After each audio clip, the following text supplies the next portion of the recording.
I really want to check if that actually does anything sooner or later. Anyway, hello! Today we should be doing the last case of this game. Oh, I doubt we'll get through all of it.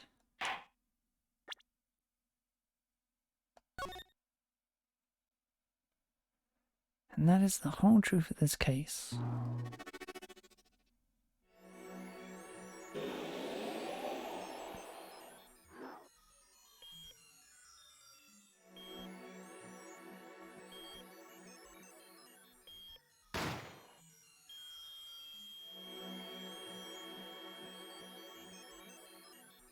In order to understand it myself, I had to know the story of these last 7 long years.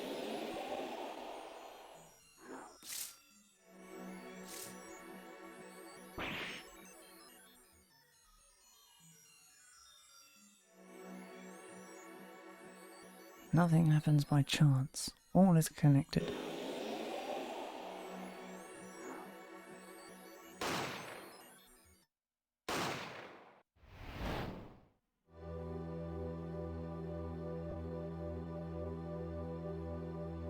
And now, you stand ready to begin the final chapter of this story.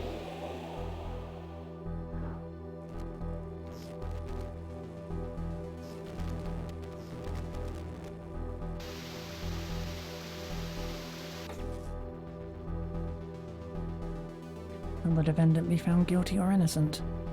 The decision is yours.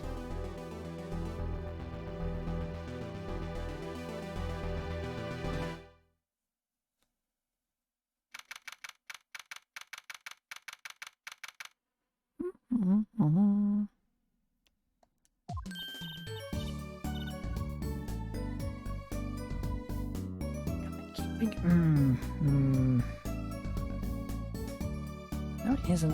I keep thinking it is.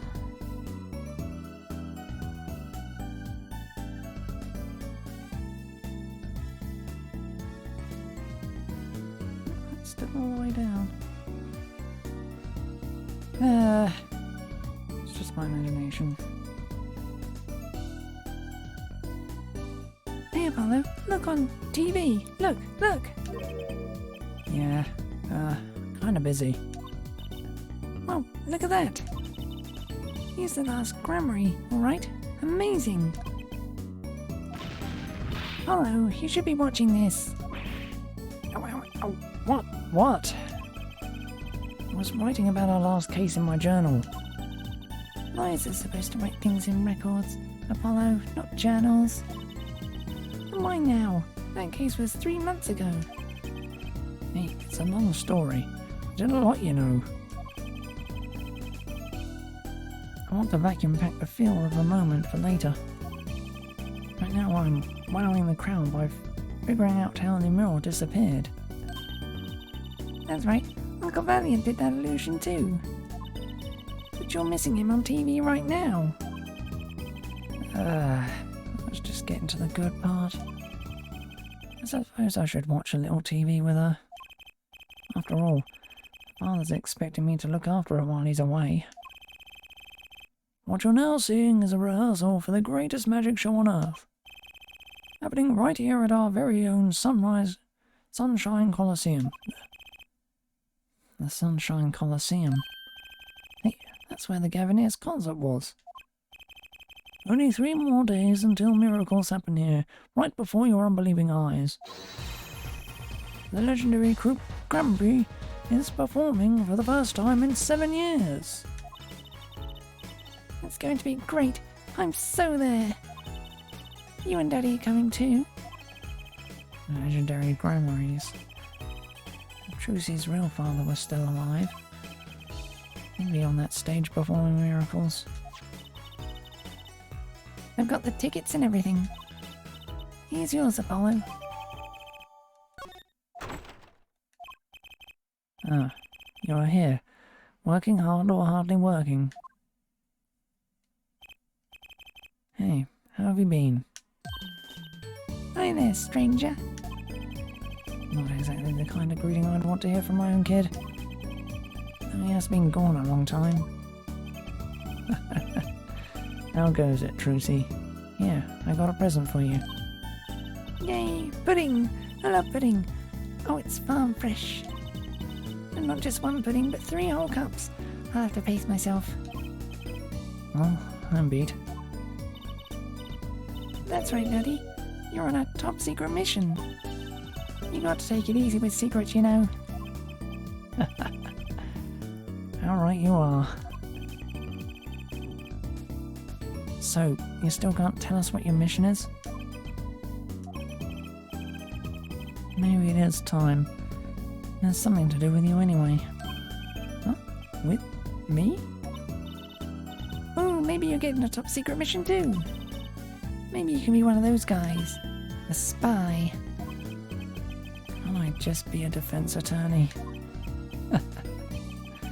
To be honest, telling you about the mission was my whole reason for coming here today. What? Tell me. You've heard of the jury system, yes? The jury system? That's right. The new legal system everyone's talking about. Have you heard of it, Apollo? Huh? Maybe? Maybe not as many people are talking about it as I thought. Jury system, huh?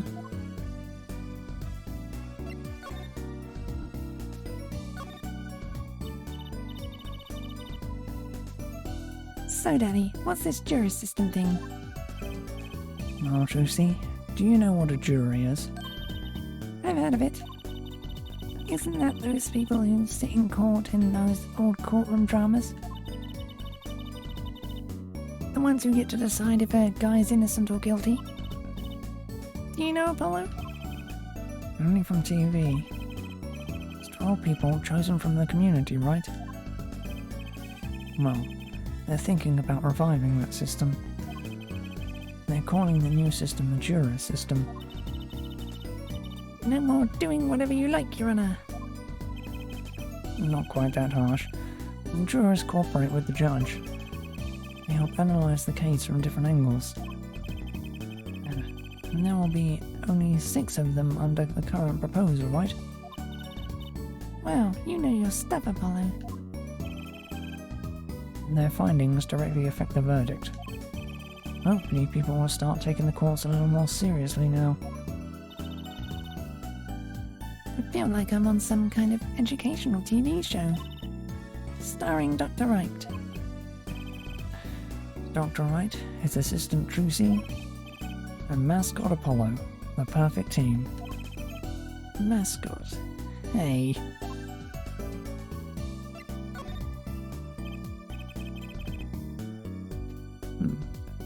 So, what is this secret mission? The jury system is my mission, more or less. Anyway, keep in mind that new ideas like this system are always risky, Apollo. Too true. Everyone's got an opinion, and they just talk and nothing gets decided. Kinda like you, Apollo. I'm not that bad, am I? In any case, we're going to give it a shot. Test, if you will. I don't like tests.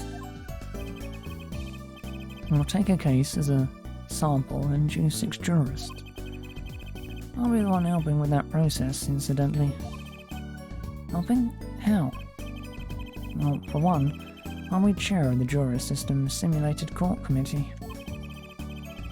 The chair constructs the ideal situation, choosing the case, the jurors candidates, even the judge in the courtroom. Wow, it's like you have a real job. I was never that good at the piano, to be honest. Once a lawyer, always a lawyer, I guess. The trial's tomorrow, by the way. Don't miss it. The trial simulation, that is. Simulation, huh? Sounds interesting. So, what kind of case is the trial simulation about? Well, since it is the first run-through of a new system, I wanted something simple. Good thinking. No sense wearing yourself out on something too serious. True. The case is a murder. That's not simple at all. By simple, did you mean that the defendant is... Guilty. Yes, most likely. So, good luck, Apollo. With what? With the trial tomorrow. You're defending, of course. Recall that I said it had something to do with you. Go for it, Apollo. It's just a test case anyway, no sweat. Yeah, but there's still a verdict to be decided. And a potentially serious sentence. The most serious in a worst-case scenario. You mean the verdict's for real? That's not a test trial. That's a real trial. All the forms have been filed. There's no turning back now. Trial begins tomorrow at 10 AM. Hope you can make room in your schedule. Why am I only hearing about this now? Ah, yes. There was a change this morning. I picked a new case. Huh? Something that happened last night. Hey, Apollo, I know you're all excited about that secret mission. But what about this? True Grammary Grand Magic Show. Huh? Oh, right. Card tricks. They're not card tricks. They're grand illusions, miracles, the apocalypse. So what? That's 3 whole days from now. It's at Sunshine Coliseum. Let's go today. We can say hi to Uncle Valiant. Have fun. What? I can't go by myself. You know I'm not very outgoing. Right. Why not go with her? But what about the secret mission? Oh, don't worry about that. You'll hear all about it tomorrow regardless. I don't trust that smile. He knows something that he's not telling me. Yippee! Now you can take me to the Coliseum. Suppose it wouldn't kill me to pop over there. Grammari. That reminds me. What's this, Daddy? Isn't that Silk Hat the Grammary Seal? Consider it a birthday present, Trucy. Thanks, it's great. But today isn't my birthday. Good point. What day is it today, Apollo? Huh? Today? I think it's Recycle Your Plastics Day. Then, it's a Recycle Your Plastics present. Yippee! So it's plastic. I've given up trying to understand them. It's much easier that way. So, what is it? Can I open it, Daddy? No. Huh? You'll need that envelope someday. Someday soon. Don't open it until then. Well, why didn't you just hold on to it until then? Because that would be the logical thing to do. An envelope about the Grammaries, huh?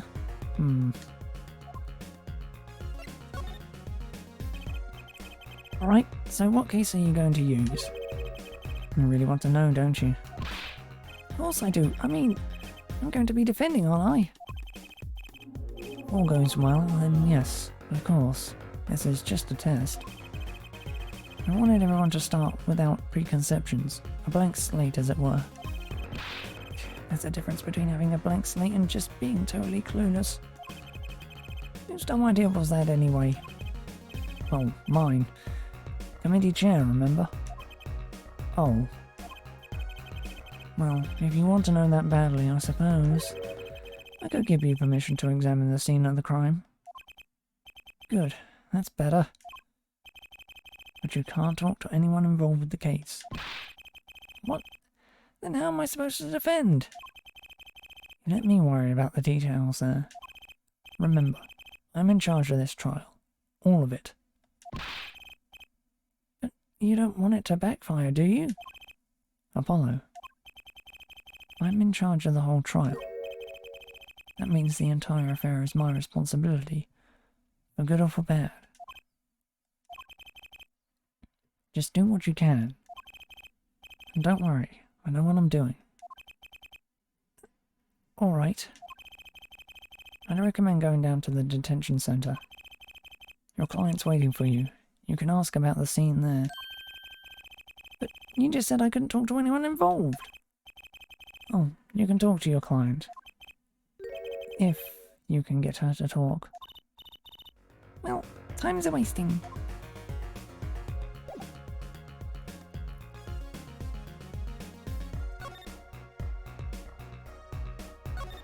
Wait.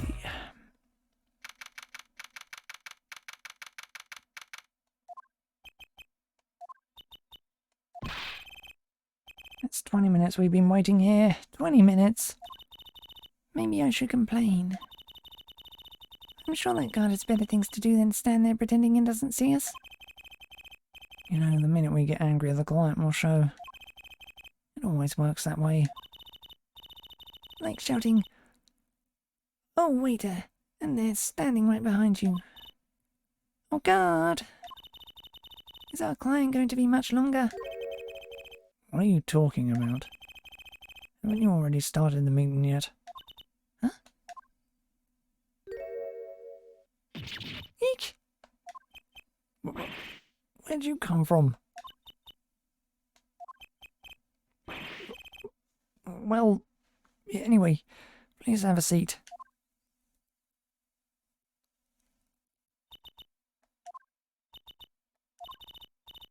I'm nervous, Apollo. It's the silence. It builds suspense. Why don't you do something, Trucy? You're a magician, aren't you? That's right. Okay. I'm the amazing Mr. Hat.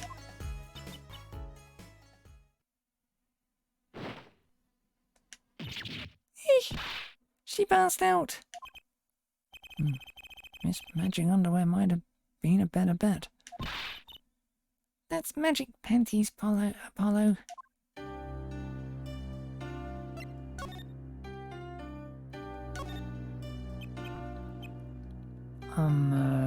Hi? Well, I'm your defense. I really think it has to be fate, you know. And by fate, I mean destiny. Did you know I'm good with astrology? Tell me, what's your sign? I can tell you mine if you like, Apollo. No, never mind. I just got carried away there. I seem destined to get difficult clients, it seems.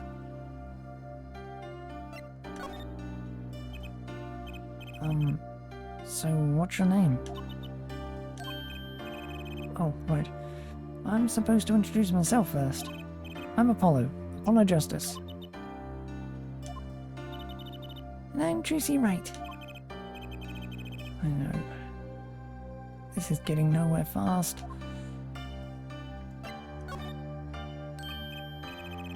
Hey, I know. Maybe you can tell us what happened. I'm your defense attorney, after all. Anything out of the ordinary happened lately? Well, the other day this tourist from around the town stopped to ask me directions. Later, Trucy. Not like I need to ask directions myself here. Oh, that was fruitless. I think I understand despair a little better now. You did good, Apollo. Look, she's doing her nails. What? Nails more important than defense? Is that it? Let's go, Trucy. Excuse me. Could you read this? Sure. Like a teenager on a first date. This is the love letter we passed from desk to desk at school. Stop looking so wistful and read it, Apollo. It's a business card with a name and an address. The name is Vera Mishma. Vera Misham. The address is for Drew Studio. And you're giving me this card because...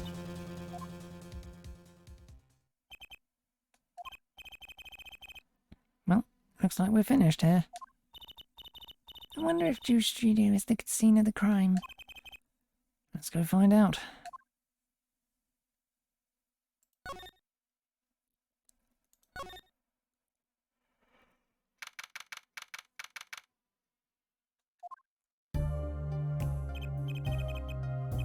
Oh, this looks like a studio.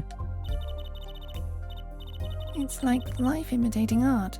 Or maybe it's the other way around. With the tape on the ground there, it's a bit jarring. Yeah, looks like we found our crime scene. Hello, look at all those paintings. Hey, don't touch those.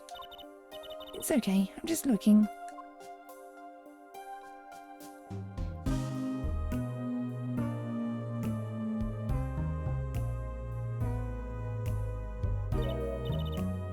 Apollo, look at this one.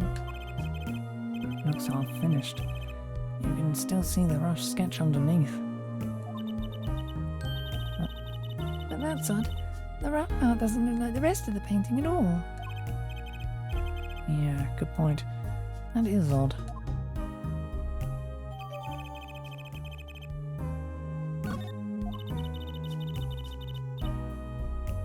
All the paintings have a really different style too.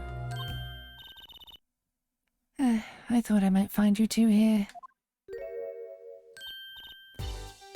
Emma, long time no see. Oh. Seems like I run into you far too often. I'll bet I know why you're here too. You know about the trial simulation tomorrow? I've heard about it, sure. So Mr. Wright chose you, huh? We don't even know what the case is about. Well, he was killed. The artist who owns this studio, that is. Mr. Drew Misham. Misham. And his daughter was put under arrest. Yeah, we just saw her at the detention center. It was funny though. She seemed more like a victim than the kind of person who could commit murder. You don't say. Not even by poisoning? That's how it was done, you know.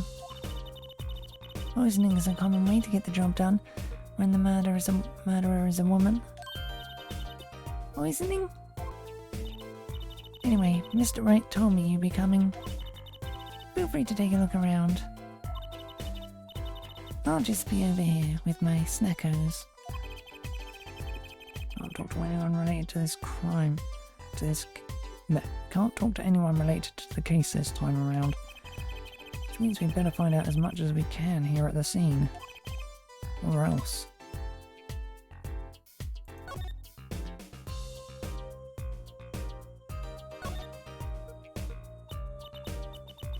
So, this, Drew Misham was some kind of artist? Apparently, did a lot of illustrations for books, I hear. And a lot of female fans too, for what it's worth. Oh, well, I guess his stuff is pretty good. Kinda pretty. Like that oil painting over there, for instance. Yeah. That wasn't one of his illustrations, actually. Huh? So it was a standalone painting or something? Is that what she means? He was an odd bird, Misham. Hadn't shown his face to anyone until the end. What do you mean, to anyone? He was always locked up here in this studio, apparently. His only connection to the outside world was through letters he'd put in the letterbox there. Letters. Do people still write letters? What do you mean, Apollo? I mean, when was the last time you wrote a real letter? Don't most people use email and stuff these days? Not Mr. Misham. Couldn't stand technology, it seems. He did everything by mail. Maybe he thought that was more artistic, you know? In any case, the only person besides him allowed in here was his daughter Vera. Oh, you mean the killer? The suspect, please. We took some fingerprints, of course. The only ones found in the room were Mr. Misham's and Vera's, basically. Basically? Actually, last night, Mr. Misham gave an interview to a reporter for the first time. It happened during the interview, apparently. His first interview ever? Could you tell us a bit more about what happened the night of the murder? So, this woman, Vera, she's Mr. Misham's daughter, right? Yep, a real sickly girl ever since she was little. Hardly ever went outside. She did kind of give off a withdrawn sort of aura. She was homeschooled by her father, apparently. It was quite a scene when they took her to the detention center. She was screaming about how she'd die if they took her outside. That does sound like a scene. In the end, she agreed to leave if she was allowed to her good luck charm for company. Her good luck charm? Apparently she has this charm that magically gives her the courage to go outside. Can't I ever get a normal client? But why would a shut-in daughter kill her own dad? Don't look at me. So, about the poison. It was found to be in his coffee, right? No, not precisely. Not precisely? What does that mean? Means see for yourself, I think.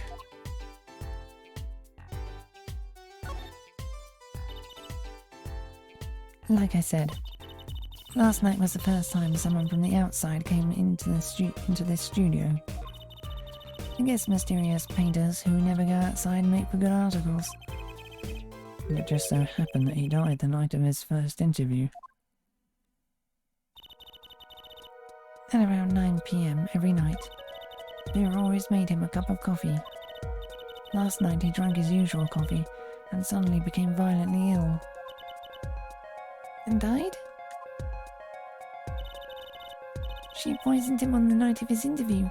Wouldn't the reporters see? He wasn't near Mr. Misham when she brought her father his coffee. He was checking out some equipment in the back of the room. Supposedly that's why she didn't notice he was there. It was the reporter who called the police, in fact. Wait, but why is she the suspect? If anyone is suspicious, it's the reporter. Yet the reporter never got near Mr. Misham's coffee. Even Vera acknowledges that. Regardless, I want to know more about this reporter.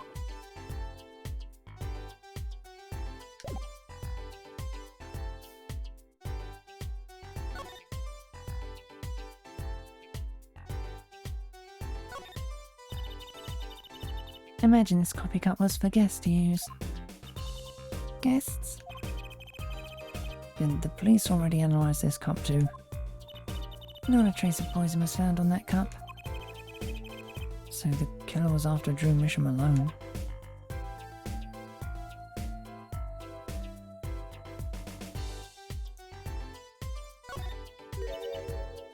Hey, there's a painting hidden back here. Hey, you're right. What if it's embarrassing somehow, and he didn't want anyone to see it? You certainly seem pleased by the possibility. Huh? It's so normal. It's hardly something to get mad about. Huh? What is it, Apollo? Well, doesn't this painting look like... Never mind.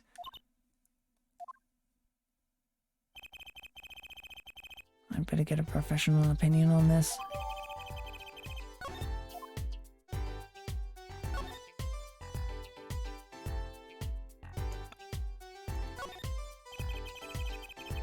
Let's take a closer look at this desk here.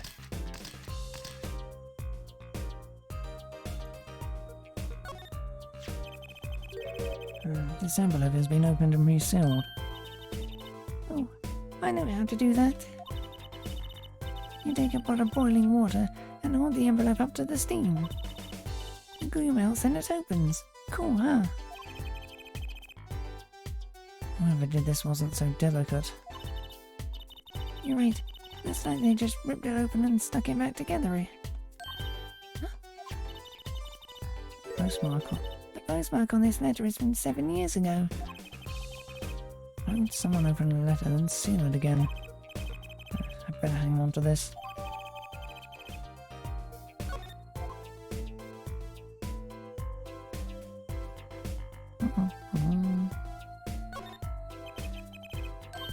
Is this a journal?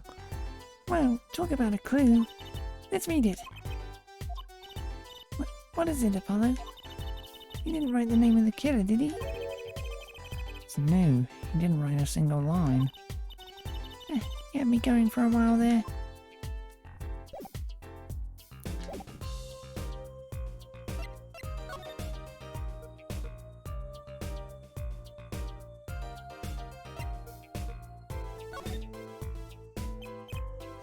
Oh, Emma, I was wondering about this painting here. That one. What about it? What about it? Yeah, what about it, Apollo? Take a closer look at it, both of you. Now, look at this one. This is the third painting he was working on. Hey, they're the same. I was hoping you wouldn't find that. You're right, though. Drew Mishima was copying this painting. Wow, it's pretty good. Copying a painting? What for?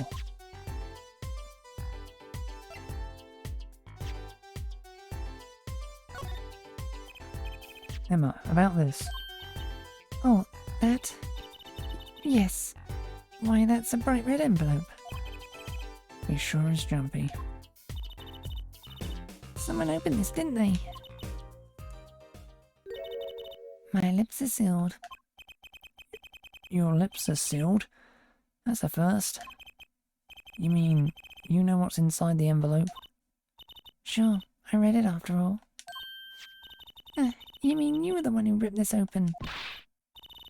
Please, I would have steamed it open. She did sneak a peek at it, apparently. Know that I have a powerful weapon on my side. Weapon? Yes. The use of tools, highly specialized tools for information gathering. Tools I wouldn't mind getting my hands on. You should try flattering her, Apollo. They say a little praise can open big doors. Never heard that one, but it's good advice. Let's try talking to her some more.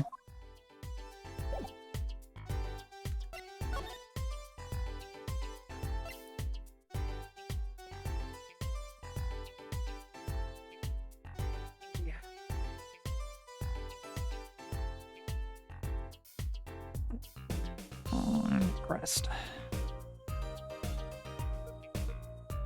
That's better. Bet Emma could help us out here. Don't forget, flattery will get you everywhere with her, Apollo. Huh? What are you two whispering about? Well, I was thinking... I mean, what is it we always do when we run into you at a crime scene? What is it we always do scientifically? You know me too well. Okay. Okay, meaning we can get, scientific now? Oh, I suppose. Just this once. Bring me anything you find suspicious and I'll check it out.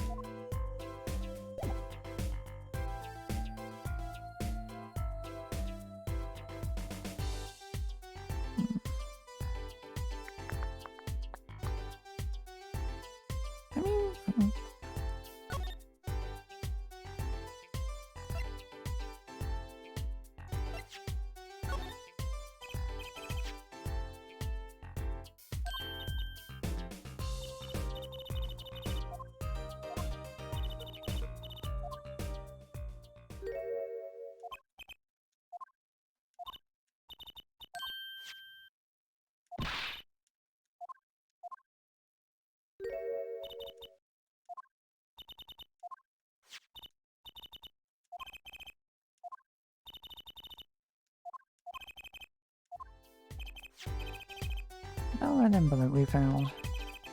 I was wondering if you could help us out with that tool you were mentioning. You want to know about my tool, do you? It's called an X-ray analyzer. X-ray? Like the X-rays you get at a dentist? That's right. At least that's what I call it. Huh? There's a real name, but it's much more complicated. The X-ray spectralization. Something. How am I supposed to remember all that? So, basically it lets you see inside things, like envelopes. That's right, you're sharp, Drusy. But it's a bit more complicated than that. In practice, of course. Actually, to tell the truth, I'm not really sure how it works, scientifically. Can I try it out, Emma? Please? Oh, I suppose. Of course, I've already checked out everything suspicious myself. Alright, let's give it a spin, Apollo. What are you doing? Oh, just seeing if I could see through your hair. But it's like lead. Point that thing at me anymore and it might all fall out. Then I wouldn't need an X-ray machine to see through it. Let's just get down to business, shall we? Right, let's test it on a sample first. It just so happens that I have a lottery ticket here.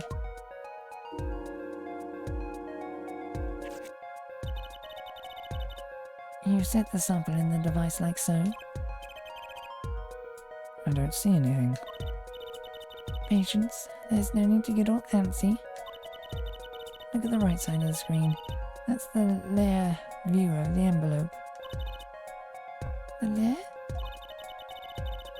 You've got it set to display the outside of the envelope now, see?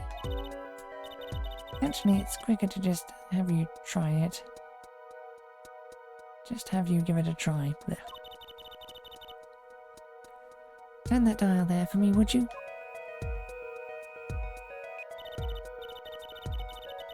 That's right. That's how you choose what depth you want to scan. Hey, I got something.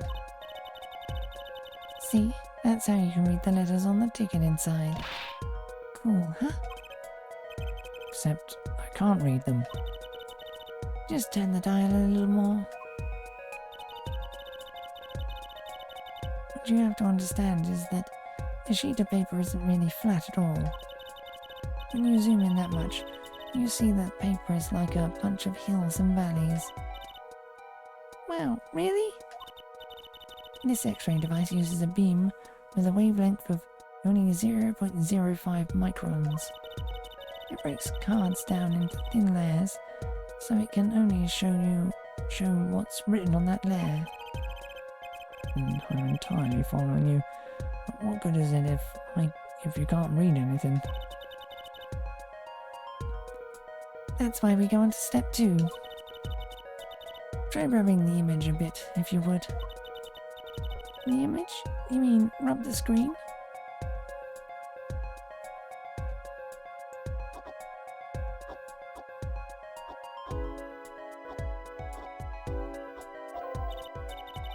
There, that fixes the image on the screen. Now turn the dial again, just a little. Good, now you can rub this image to fix it, too. Hey, I get it! We just keep doing this until we've got the whole thing. Exactly, not bad. Neat, let's do some more.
Okay, let's print this one out.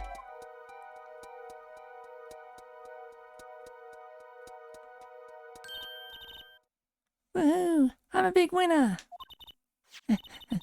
See, this is the true hidden power of my weapon. Neat, huh? Now, let's try it out on the real thing, shall we?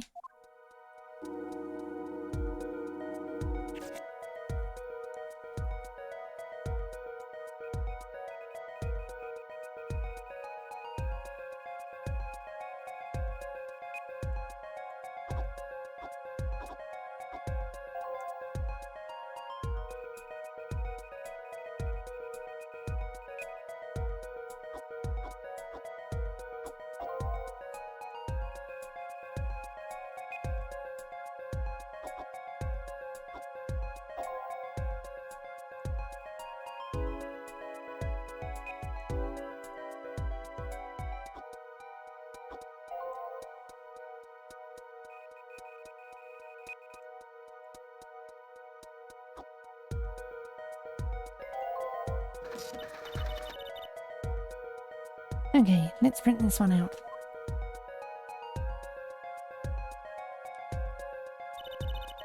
Someone deposited 100,000 into Mr. Mishima's account. Mishima's. Mishima's. Into Mr. Mishima's account. These paintings must be really valuable. There's another page in there. Care to take a look? You bet I do. If you're going to read someone's mail, you might as well read it all. Here goes with the second page then.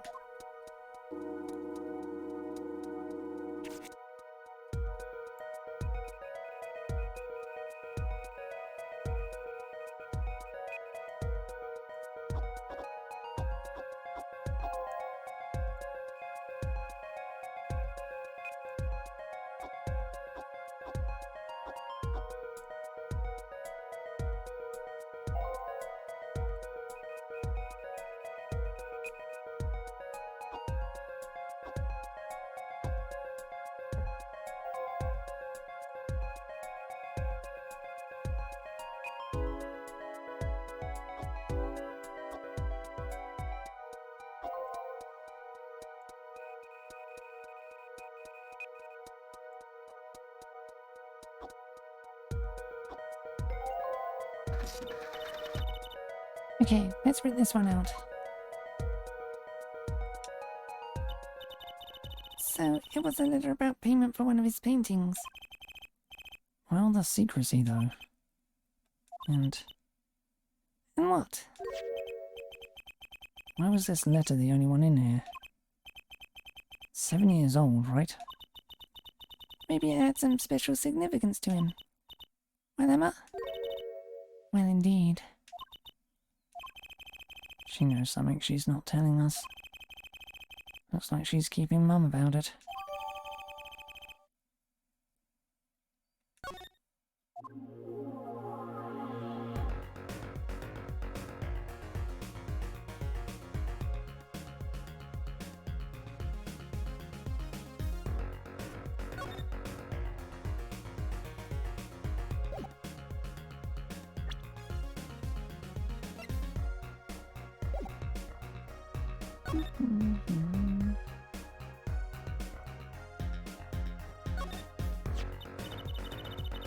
Ah, that's the victim's copy mug.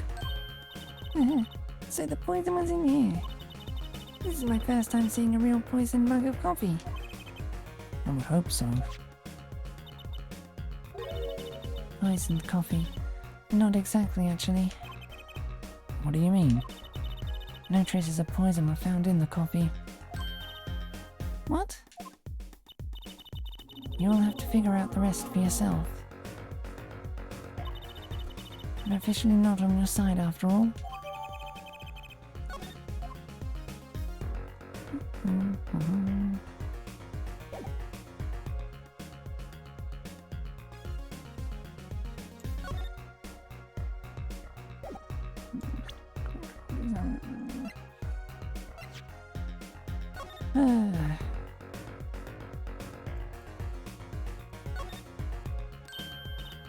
Hey, look there.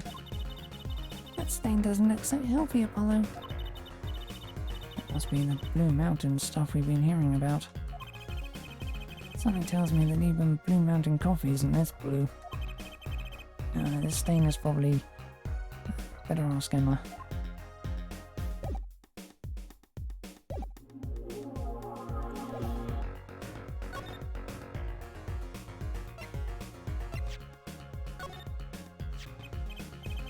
Emma, about this mug.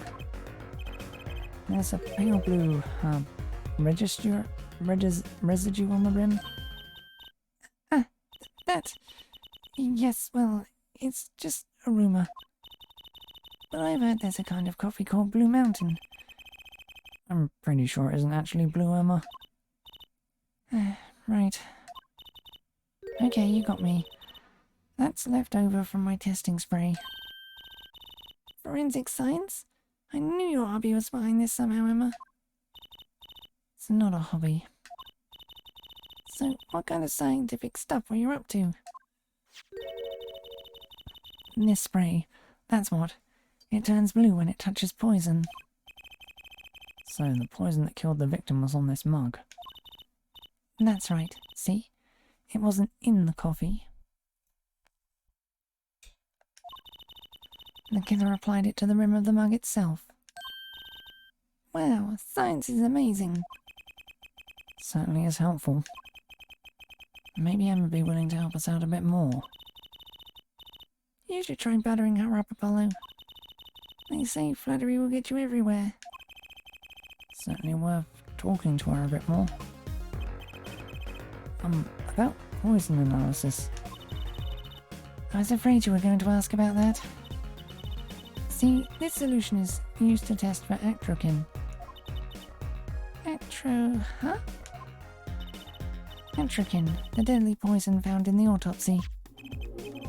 Uh-oh, I know that spark in her eyes. She's getting excited. Just tread lightly. It's one of the most virulent poisons, but is absorbed into the body astonishingly slowly. It takes at least 15 minutes from the time of ingestion for adverse effects to show. Well, guess what? Recent research has shown... That's fine, really. We don't need to know all the gory details. I think I get it. You just spray this stuff on something you want to test, right? Precisely. You can find even the slightest trace of poison with this. I want to try it too, Emma. Pretty please. You don't have to ask twice. I already used it on everything suspicious, of course. Yay! Let's give it a whirl, Apollo. But what are you doing? I was just seeing if I got a reaction off of you. How's this for a reaction? Never do that again. I'm not poisonous. Tell that to those helpless witnesses on the stand. Let's just get down to checking for real poison, shall we?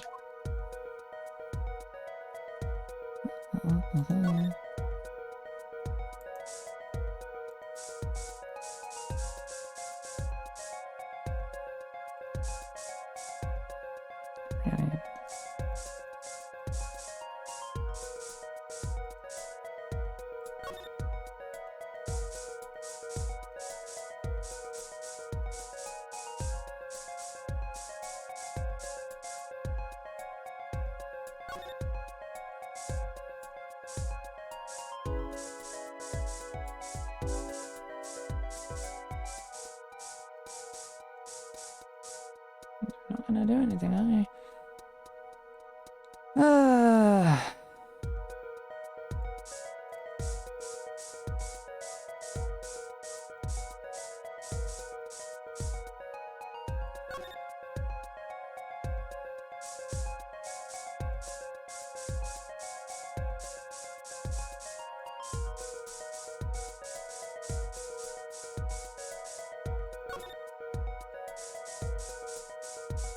This is annoying.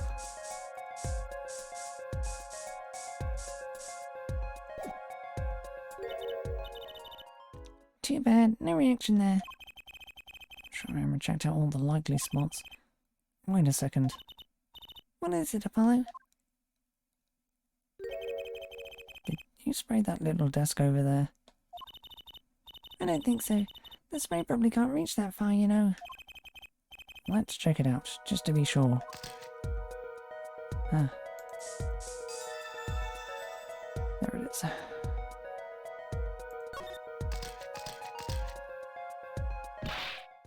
Eek! A reaction, Apollo. Huh. Where? The inside of that cute little frame. Look! Well, would you look at that? Nice going, Trucy. I'm known to work magic. Never mind that. I was the one who found it. What with the inside of that frame of poison on it? Looks like we found the only other place that was poisoned in any case. So Emma, I was wondering, what's the story about this reporter that came here for a story the night of the crime? I'm afraid I can't tell you, because he's going to be a witness tomorrow, I hear. I thought so. I'll never forget that face. But what was his name? Oh, right. Russell. Russell? He's after a scoop to sell to the papers. So a reporter comes for an interview with a painter. His first interview ever, and that night he's killed. Seems strange to you? Really strange. Does raise a few questions. I'd like to speak with this reporter if I could. Well, I hear he's on the beat today, too. He said something about covering a magician. Magician? Well, if it's not Trucy, that leaves only one other person. It wasn't Valiant Grammary by any chance, was it? Yeah, something like that. He's got some big show lined up, I hear. So he's out interviewing Valiant Grammary. Looks like I'll be heading out to that Colosseum again sooner than I thought. Here, I'll give you that reporter's card if you want.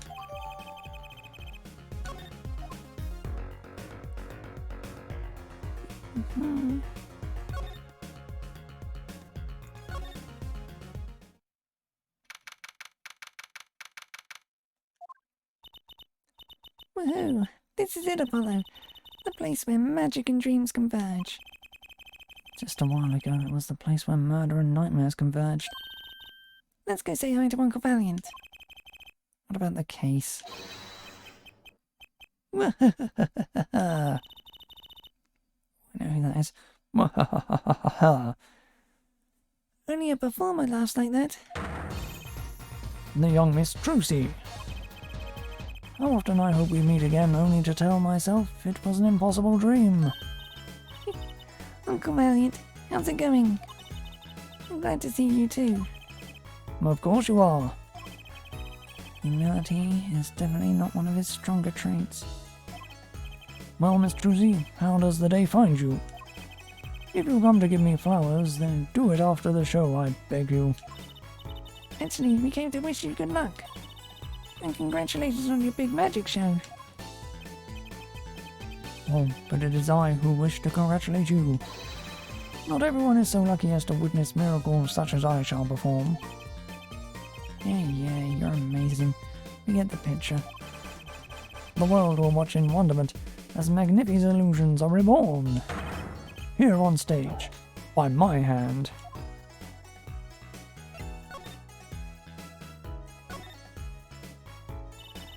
Everyone's talking about the big magic show. Is it true that the Grammary Miracle is back after a 7-year absence? Miss Trucy, I must apologize. This show and this honor should have been his. Daddy. My co-magician in training, Zach Grammary. If that terrible thing hadn't. It's okay. Your father was a great magician, Trucy. If he were alive, then I, Valiant Grammary, would have been proud to stand upon this stage as his assistant. Thanks, Uncle Valiant. You know, I'm happy you're doing the show. To think we get to see the great magnificent illusions again. She really is looking forward to this, isn't she?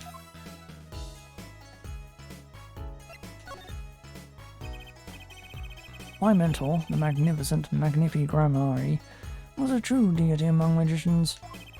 A creator god who gave birth to magic and illusions that defied our very imaginations. I was so little when I last saw one, but I still remember his shows. He did wheelies in a sports car, through the air, above the audience, and then sped off to outer space faster than the speed of sound. I'm guessing that memory was a bit embellished. For 7 long years, the world has been waiting for a miracle to match his. As heir to the Grammary Troop's secrets, it falls to me to provide one. It is my God-given destiny. Yes, you, nameless face who speaks for the nameless masses, how can I help you? If the world was waiting, why did you hold off for 7 long years? It appears the lad is uninformed. Perhaps you have heard of the magic known as law, which governs our land. I have, though I'm not sure it qualifies as magic. The performance of Magnifi's miracle was impossible. A certain law prevented it for 7 years, but no more. 7 years. That phrase sure likes to pop up, doesn't it? And why was that? A little matter called performance rights, Miss Trucy.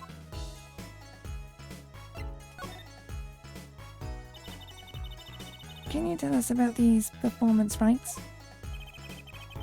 Magnifi's magic relied on an incredibly innovative idea, a trick, if you will. That trick was considered his property, and as such was protected by property laws. Intellectual property, maybe?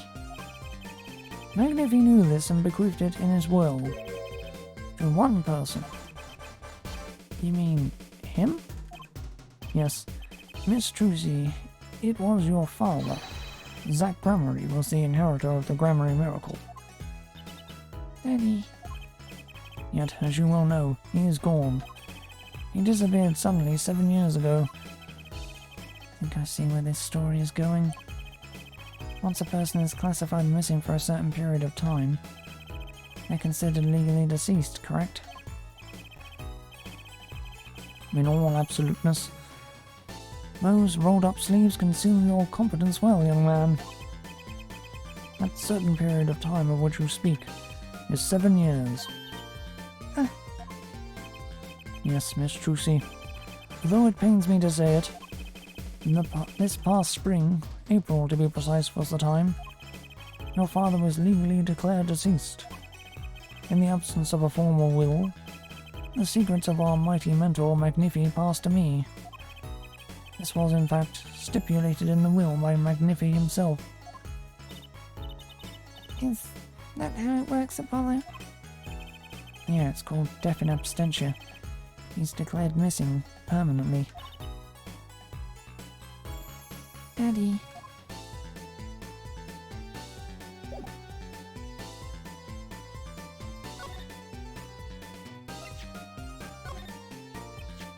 I was wondering if you could tell me about this.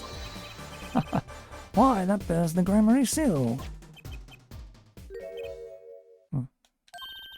Uncle Valiant, is something wrong? Trucy, where did you get this? Daddy gave it to me. Your daddy?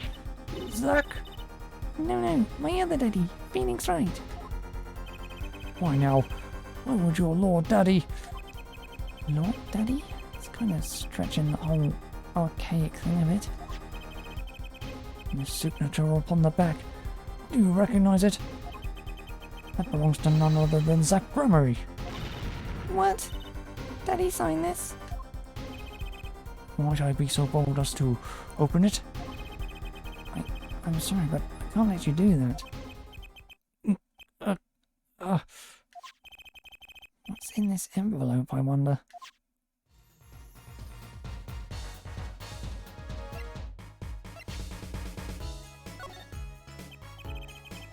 So a journalist was here on a story.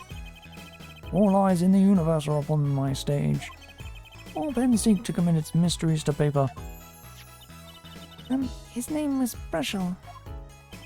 Brushel. Russell. Russell. Russell. I think he remembers him. Doesn't look too happy about it. Russell. That cloying smell of mint when he smiles, yes. Could you tell us more about him? What did he want?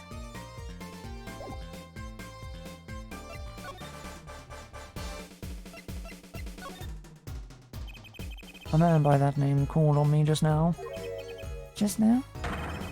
Valiant's vision is always towards tomorrow. Valiant's feet steps always forward. That is all.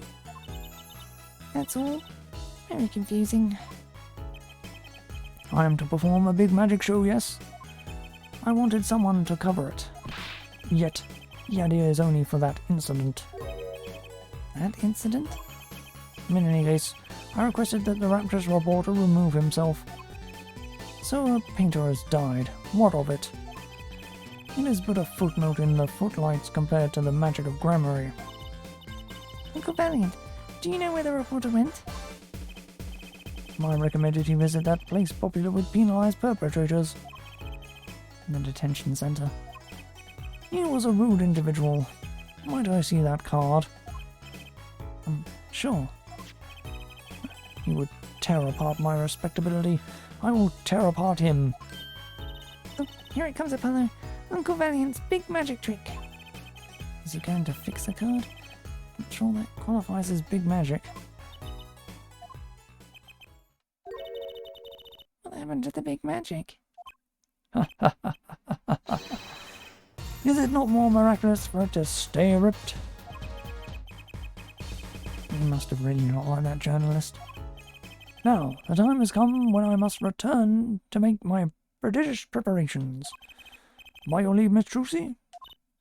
Thanks, Uncle Valiant.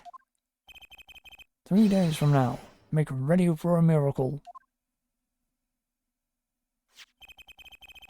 What do you think that journalist was after? And why did Valiant react like that to this envelope?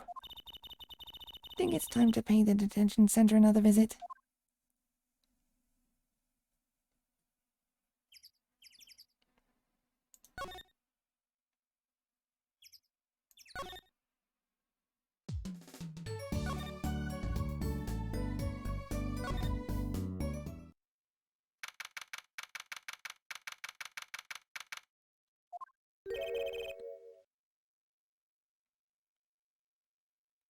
I think I hear what you're saying. We're all doing it for the money, end quote. No, not at all. Looks like someone's already meeting here. Maybe that reporter? Alright, this guy. Hey there, how are you doing? Who might you be? Sorry, we didn't know someone was already here. I'm Apollo Justice, attorney at law. Talk about a nervous monkey. Your Justice? You? You know me? Do I know you? Of course I know you. Stares down witnesses on stand till they spill beans, end quote. That's not true. What's he writing? Are you a reporter by any chance? Oh, you're Trucy. Huh? Am I famous? Oh yeah. Trucy, right, means carrying a bag. Puts everything she owns in her panties, end quote. Eek, that's so not true. Just hold on to your britches there. I'll wrap up this interview in a jiffy. Interview? So, guard, I think I know what's going on here. Guarding rooms is my life. What else could I possibly need, end quote. I know. How many times do I have to tell you this? Look, I've got work to do. You deal with him. Did you come here to interview the guard? Oh, what a pickle. Accused wouldn't talk, and to interview someone will go plumb crazy, end quote. Huh? I should have guessed. Where's my manners? Name's Brushel, Spark Brushel. I'm not picky. A journalist just closes his eyes, writes, end quote. It's that nauseatingly strong mint smell every time he grins. Until you've been interviewed by me, you don't know what thrilling is. Wild romp through crossroads of mayhem, madness, end quote. I can see that. He's writing something again. Well, if he's a reporter, maybe he knows something.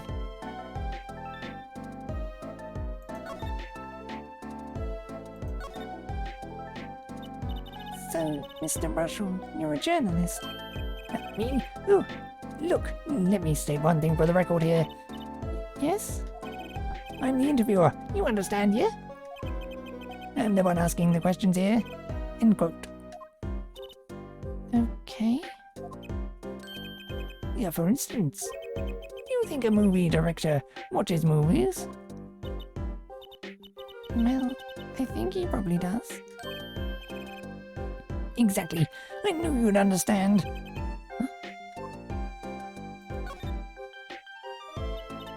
So, the night of the murder, you were at Drew's studio. Who, me? Look, let me state one thing for the record. Yes? I may look calm and collected, but I'm busy, real busy, always on the road. Journalist always buys one-way ticket, never looks back, end quote. I can understand that philosophy, but... You want to know the thing about one-way tickets? Once you use them, they're gone. Well, because you have to give them to the guy at the airport. True enough. But don't they give normal tickets away too? Exactly. See, it's the same thing. What is?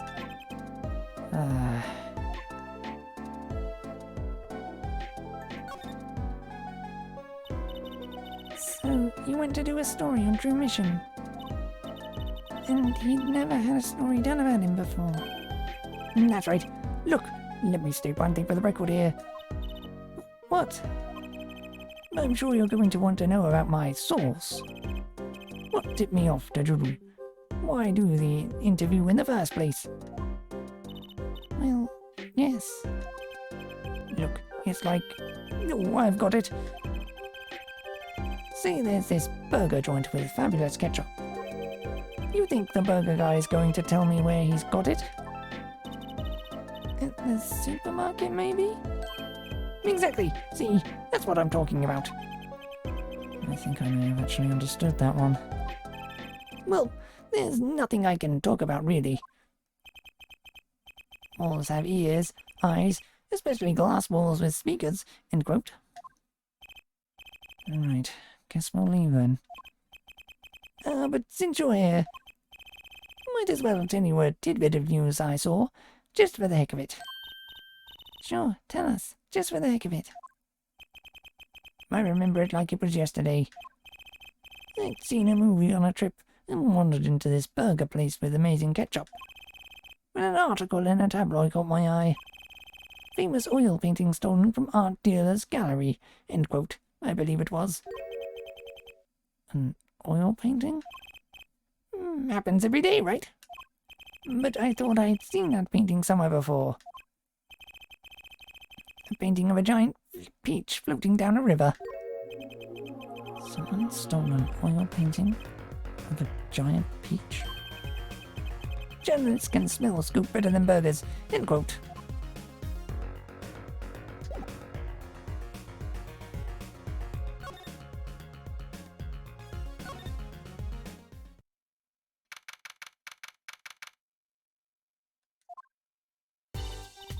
Well, how'd it go?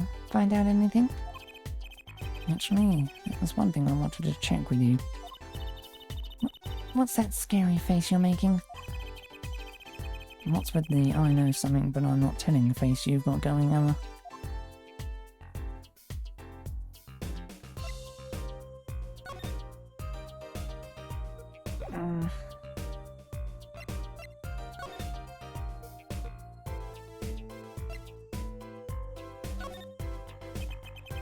This painting came from behind that dresser. Yeah, so? It was stolen, though. I was hoping you wouldn't figure that out. Do you think you could tell us a bit about this? I suppose. It's what you think. Drew Misham was a forger. A forger?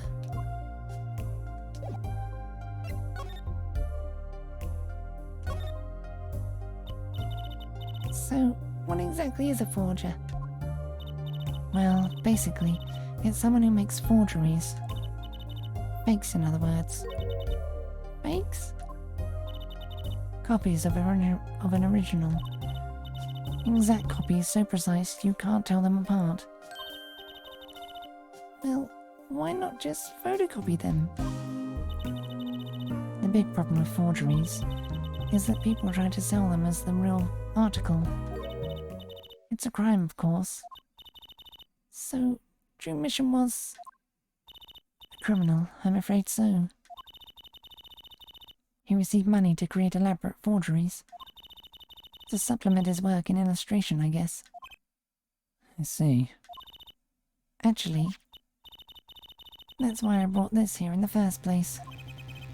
What do you mean? When you're trying to determine if a painting is a forgery, the rough sketch underneath can be a valuable clue. So, the rough sketch is like practice for the real thing. Like doing a magic trick in front of a mirror before you go on stage. But not in the case of a forgery, not necessarily anyway. You know what the finished product is going to look like after all. Oh, yeah, I guess you would. That's why I bought this. I'm going to use it to see what's under the paint of the finished pieces. I get it now. Not that I really need to go to such lengths, seeing as how one of the paintings was only half finished anyway. Still, it'd be neat to see Mr. Misham's rough sketches. Kinda like what he was drawing when he thought no one was looking. True. That would be interesting, and maybe valuable for our case. You should try battering her up, Apollo. Flattery will get you everywhere, they say. Maybe I should ask Emma to help us out.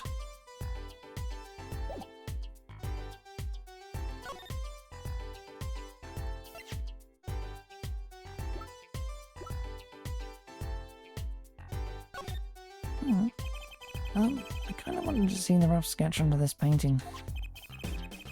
I was wondering if your tool there might do the trick. Oh, fine, fine. Just this time, though. Let's check it out.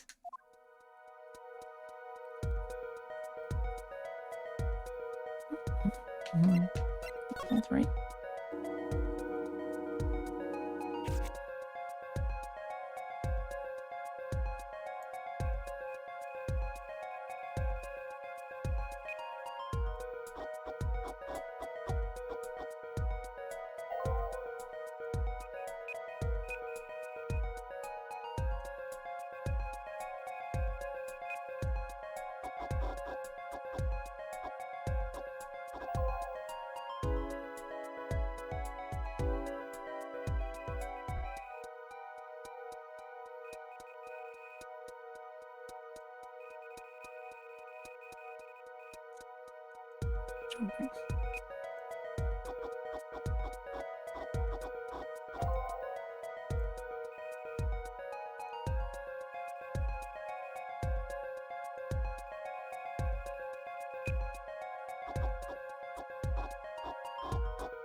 Okay, let's print this one out.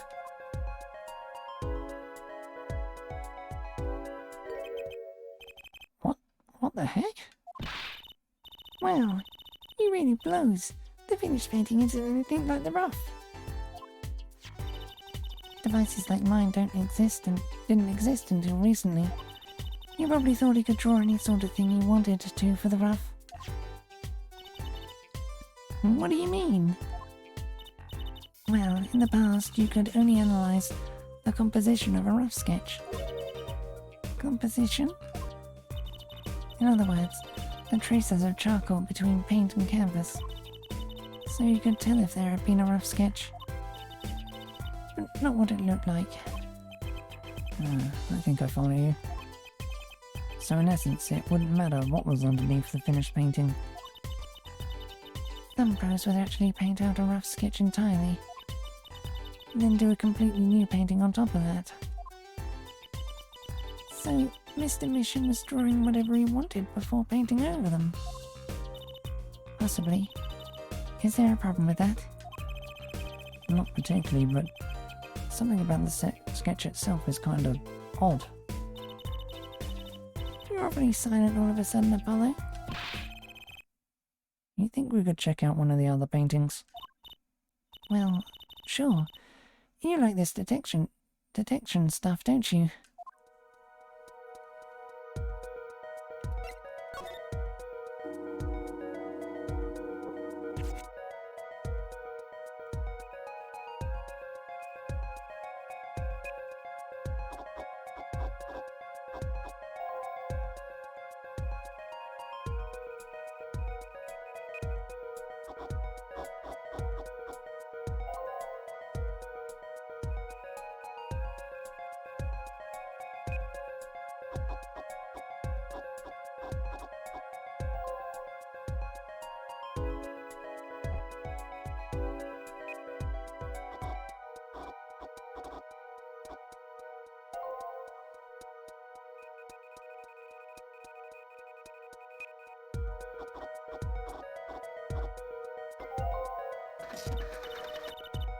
Okay, let's print this one out. And this one too. What's wrong, Apollo? You look so serious all of a sudden. You think I could just look at the last of these? Fine by me. Knock yourself out.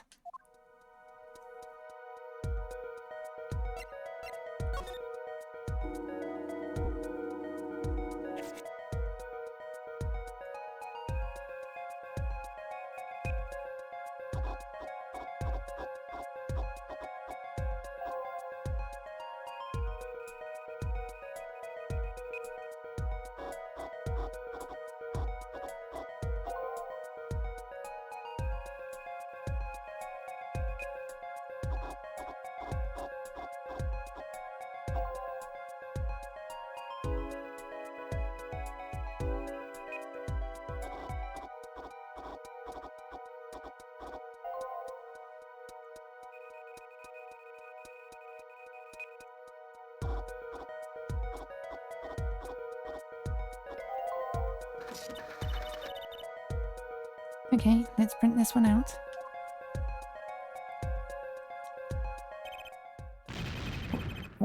What the heck is all this? I hesitate to ask why you're getting so excited. Are you sure your device isn't leaking some kind of strange radiation? Juicy, look at these 3 sketches. Do you notice anything?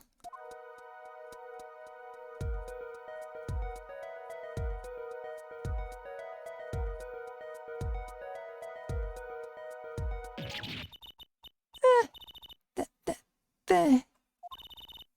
Now you're both as white as sheets. What's going on? These sketches are of the 3 cases I worked on. What?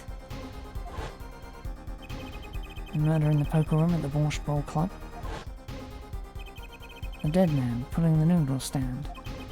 And then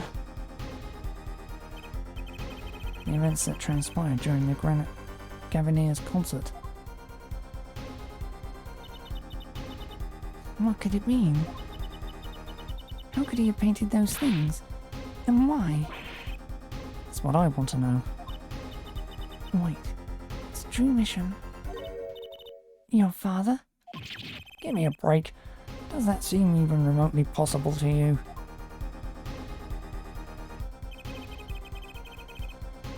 Never even heard of any Drew Mission before. Hadn't even seen a picture of him. There were my cases, drawn on his canvas. Every single one of them.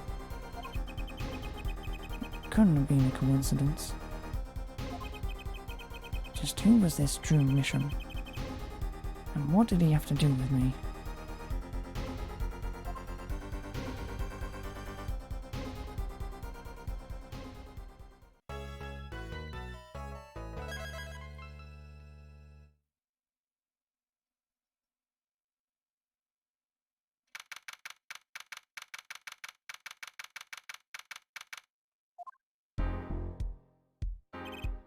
Good morning. So, you're Vera, right? No, Tracy. Tracy, right. That's right with a W. But not right, right?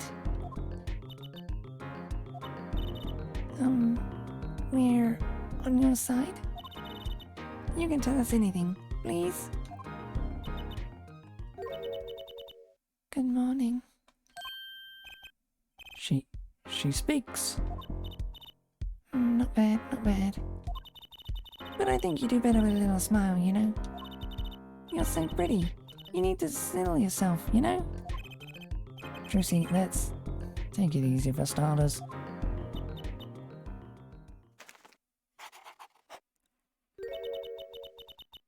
Thank you for taking my case. Okay, well, that's a start, I guess.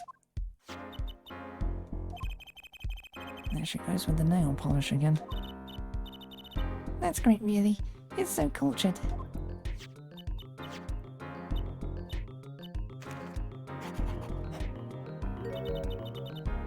Want to try? Really? Girls. The victim, Drew Mission, was a forger, and the stolen painting was found in his studio. A life of crime, really. Maybe one that led to his death.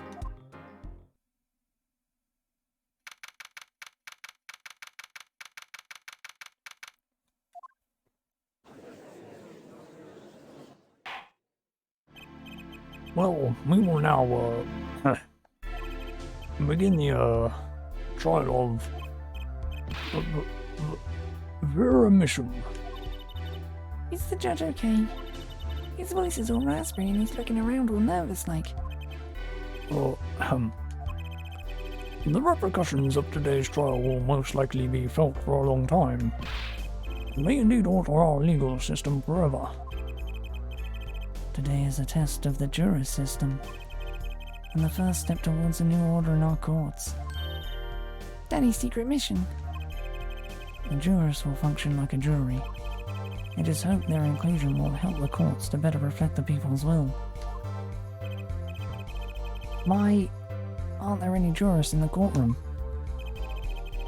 3 closed-circuit cameras watch the courtroom at all times. The jurors have access to everything that transpires. Jurists, Judge Will and Judge Cool. Now, see here, Prosecutor Gavin. I was going to say that. My apologies, Head Judge. Jurists, today, judge today's trial coolly, if you would be so kind. The jurists are unbound by the letter of the law. They don't affect the trial with evidence, but by their feelings. We're about to find out just what effect they're going to have. Very well. Prosecutor Gavin, the details of the case, if you would. The victim is the painter Drew Mishima, who was killed in his own studio. His coffee was poisoned. By whom, you ask? By none other than the defendant, Vera Mission. There wasn't any poison in the coffee. But, someone has been doing their homework. Indeed, poison was not present in the coffee, but on the mug itself. The mug? Ah, residue was found on the rim, I see. The autopsy report describes the manner of our victim's death. The court accepts this as evidence. According to this report, the victim's death was caused by atropine poisoning. Chemical compound that does not occur naturally. Lethal dosage is a mere 0.002 milligrams. A touch of atraquin in the body is the touch of the Reaper's scythe. Very well. Prosecutor Gavin, you may present your witness. I have for you today a simple man for a simple case. A man who witnessed the murder in its entirety. That journalist, no doubt. The witness will state his name and occupation. Right.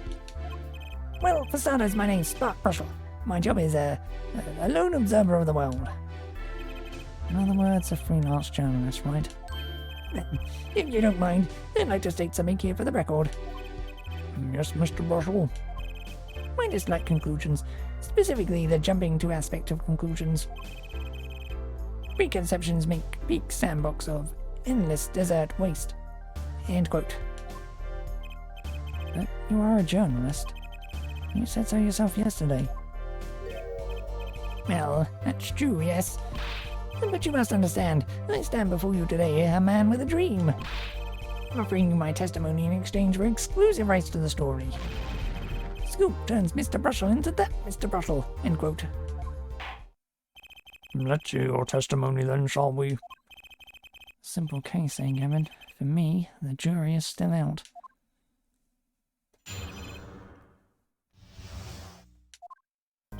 I visited the studio around 9 that night to do the interview.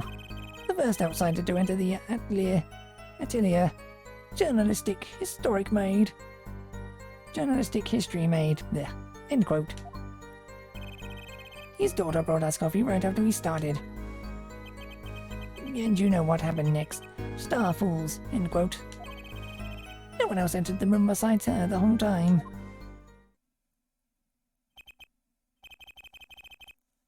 That does sound like a simple case. Unless you were the one who poisoned him.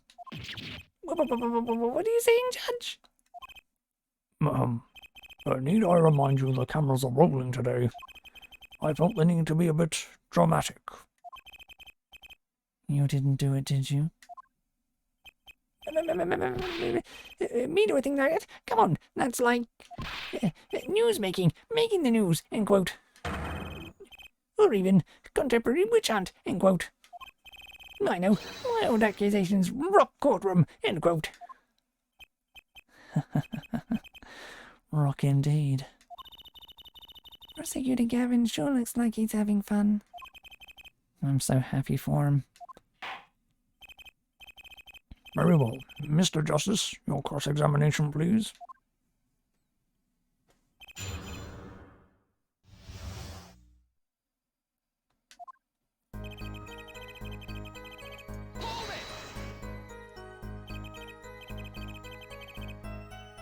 Ugh. 9 at night. Isn't that a little late for an interview? If the great painter Drew Misham says come at 9, believe you me, I go at 9. First, and as it turned out, last interview with such a prolific painter. Right. Can you tell us what it was like when you arrived?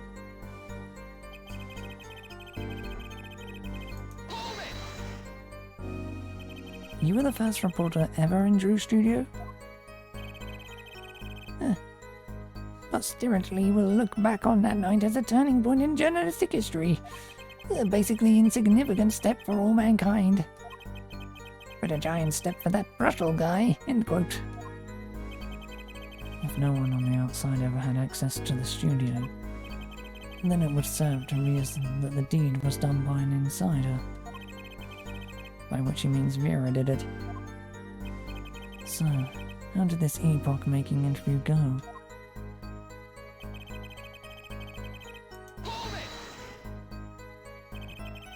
Would you mind being a little more specific? Well, let me tell you, I enjoy a cuppa. In fact, it all began when I was in 3rd grade. No wait, 4th grade. That's not what I meant. I believe I know what Hairforehead is driving at. In this coffee the victim was served. Did anyone other than the defendant touch it? Right, that. That's what I was going to say, really. Well, now, if you've got a question to ask, you'd best straight up ask it. That's what I tell all the new recruits several times if necessary. Right for a grade schooler. That's my motto. Who touched the coffee? Dunno. I was in the back looking at the studio's equipment when she served it. And what happened next?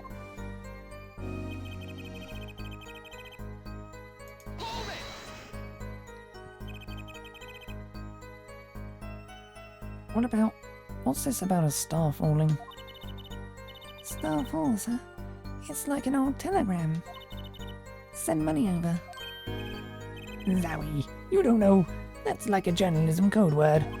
An important personage passes away. A star falls. Get it? But there's no gravity in space, is there? I wouldn't think stars could fall, really. Does this matter? Oh boy, this is good stuff. Good stuff. How about star breaks? Nah, lacks punch. I know. Star dies. Nah, lacks imagination. Of course, you could go with Drew dies. Straight to the point. I like it. I think we need to hear about something a little more substantial.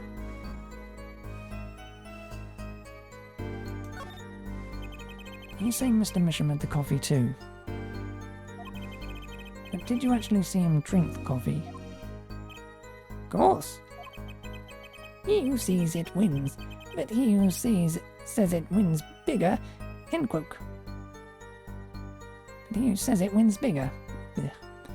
He who sees it wins, but he who says it wins bigger. End quote. I live in a man sees dog eat dog and write about it well, and yet.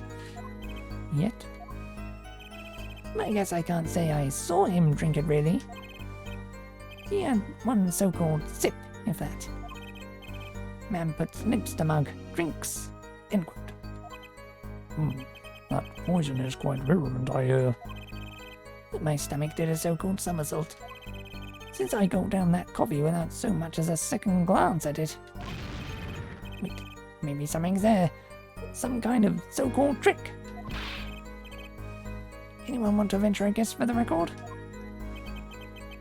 Does this guy have a pause button?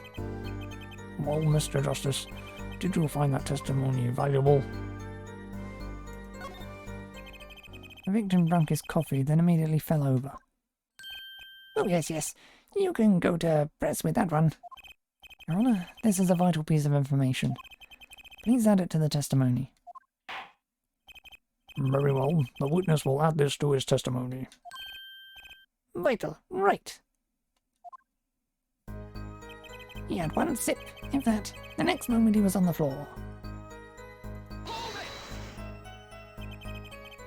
So he either took a sip or he didn't, and then fell over.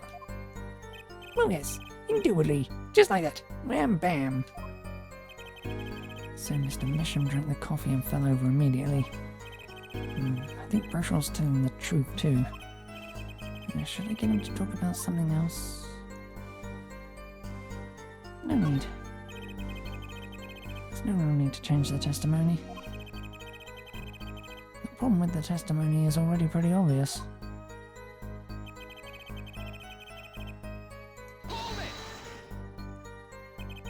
Can you say that for sure? For sure? Sure, I'm sure. Drew Studios isn't a big place, kiddo. I'd know it if someone else had come in. What if they had been hiding in there from them before? Even if someone had been hiding in the studio, they hardly could have poisoned that mug without anyone noticing. You think I, Spark Brushel, would miss something as obvious as that? No way! Sure makes it sound exciting. I guess that's his job. There's only one moment we need to focus on, really. The moment when Drew Misham died. Exactly. There has to be something there.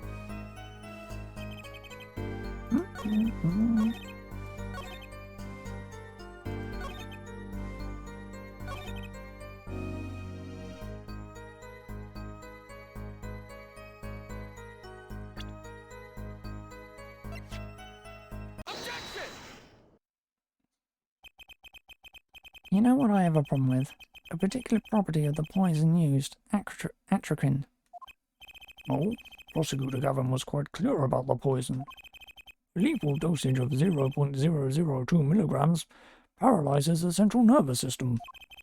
If you drank that, even you, Mr. Justice, would be reduced to a quivering pile. Are you using me as an example? Unfortunately, we weren't told everything. There was a vital omission in Prosecutor Gavin's information. An omission? Atrakin is as virulent as he says, but death doesn't come upon ingestion, not immediately.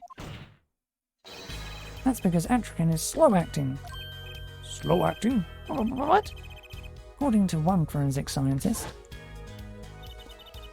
it's one of the most virulent poisons, but it is absorbed into the body astonishingly slowly.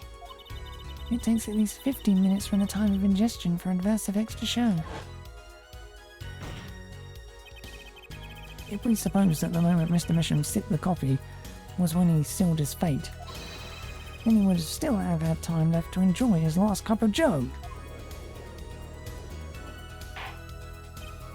Warder! What is the meaning of this? If what the defense says is correct, why, that contradicts the entire testimony we've just heard. Well, Mr. Brushell, anything to say on the record? Slow-acting. Slow-act. It was virulent, all right. Even then, it had already begun digging its claws into the journalist. He's working on his scoop.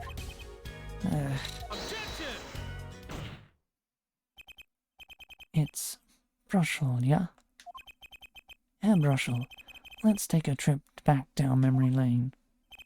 Huh? Did the victim really die the instant he took a sip? Think it over. This is vital. You know what I think. I think that was a not-so-subliminal suggestion, end quote. I admit, it does cause a problem if he died when you say he did. Say he died. I will be forced to say how Frida seemed to my simple case. And you will be forced to say farewell to your article. Come again. You can't write a story based on conjecture, can you? And as the case drags on, other reporters will pick up the scent. And you'll be forced to kiss your exclusive scoop goodbye. Scoop. Scoop. Look, wait. Just wait a second. Just 1 second. We're waiting. Out with it. I think I just recalled a so-called important detail. A revival of recollection, end quote. The story's survival, end quote. Attorney utterly confused, end quote. Actually, I did notice something when I visited the studio. I'd heard of poison that takes its sweet time, see? But not what I've been saying for the last few minutes, apparently. Mr. Brushell, are you saying you noticed something that explains what happened? You bet I am. The antidote for a poisonous contradiction, end quote, you might say.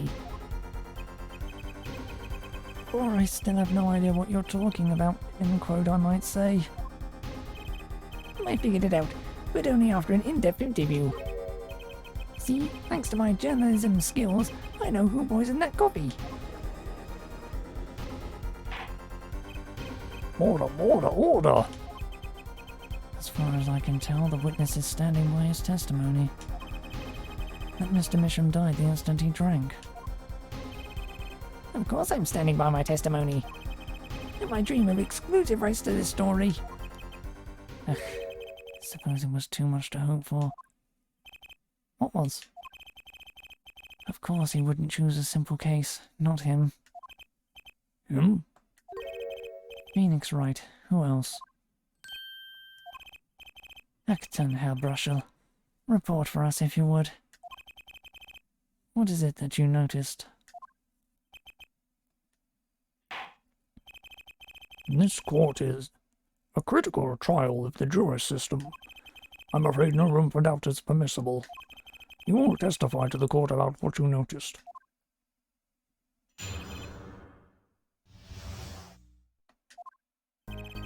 When I arrived at the studio, Mr. Mission was at his desk. He seemed to be writing a letter, but he quickly sealed the envelope. I thought nothing of it at the time, of course. But now that I think about it, what if he was writing a suicide note?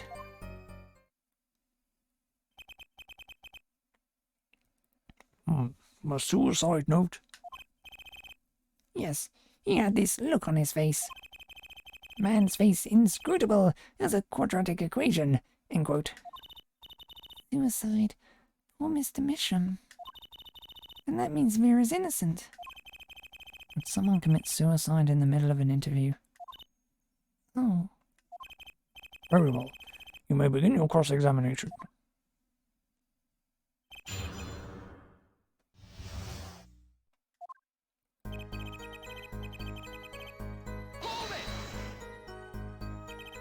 Was there anyone at the studio other than Mr. Misham? Well, his daughter Vera, of course. Was anyone besides Mr. Misham and Vera present? Not a single one. Not a cat, not a rat, not even a mouse. The only person who didn't belong to that studio there was you, wasn't it, Mr. Brushell? I know what you're doing. I know your game. Attorney uses classic Razordown phenomenon ploy, end quote. If you intend to suggest that this reporter is a suspect, I'm sure you also intend to present evidence supporting that assertion, correct? In the meantime, let's move along, shall we?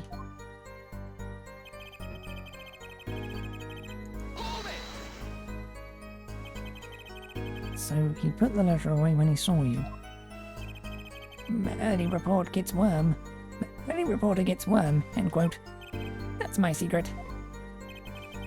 I'm not sure I follow. It's the night of the interview. I arrive 15 minutes ahead of schedule. The handle turns, the door opens, and I barge in. Are you sure that's okay to do? I mean, isn't that unlawful entry, really? Mr. Misham sure seemed to think so. You should have seen him. He crammed his letter into that yellow envelope as fast as he could. I know a secret when I spot one, and that was one. It does seem significant. Well, Mr. Justice? I wonder. Let's have the ring of something important. The defense finds this testimony vital, Your Honor. Very well. Please add it to the testimony, then. Hey, why not? My account comes free of charge. It was a yellow envelope. I heard it was left at the crime scene. And you saw him seal the yellow envelope with the letter? Hey, don't look at me like that. I saw what I saw. Although, you think this might be a big break? Yeah. What I need is to show some decisive evidence now.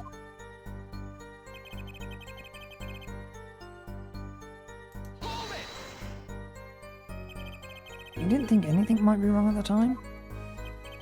Hey, when I go in for an interview, that's what I'm there to do. Interviewer finds looking more effective than caring, end quote. So, what about now? Thinking about it, did you sense anything strange in Mr. Misham's behaviour? Well, yeah. That's why I'm telling you all this to begin with. Very well. Continue with your testimony.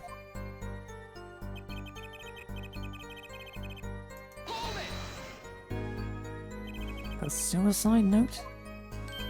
Well, yeah. Don't quote me on anything. I'm just saying it's a possibility, you know. So you didn't actually check the letter? Of course not. It was sealed.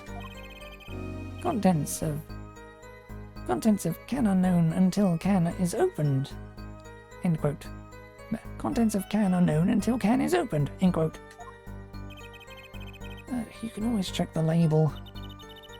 Do you think Mr. Misham was writing a suicide note? If he was, that would solve the case in a jiffy. Kinda makes me wonder about that letter.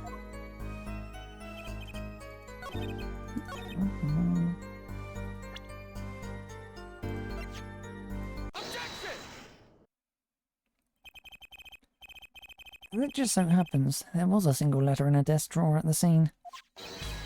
in a red envelope. What? Prosecutor Gavin. Yes? Was the yellow envelope found at the scene of the crime?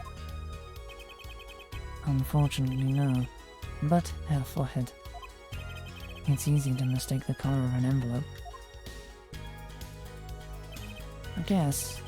But not this envelope. You see, it was postmarked already, 7 years ago. Well, Mr. Brushell, I can explain that. Drew, right? He wanted to get that letter in an envelope, pronto. Get it out of sight of my beady eyes, right? So he grabbed the nearest envelope and crammed away.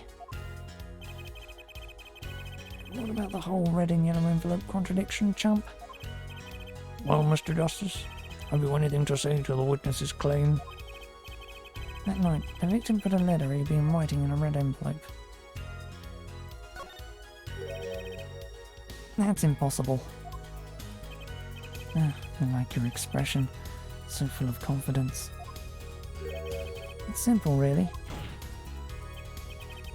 As it just so happens, the defense team investigated the contents of this envelope with, the assistance of a forensic scientist.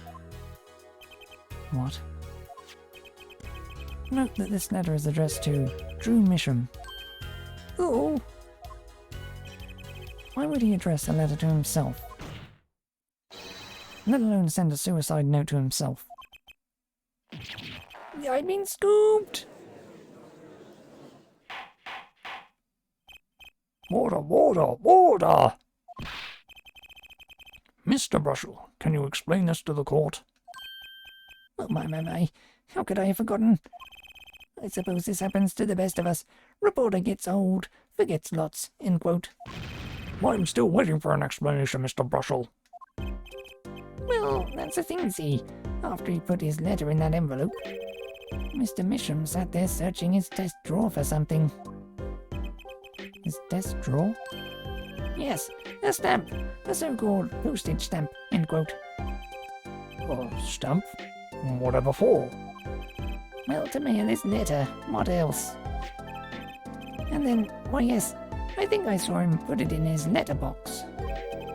Yes, it was a yellow envelope, and he put it in that box. Well, apparently this yellow letter has nothing. Oh, how I wish it did.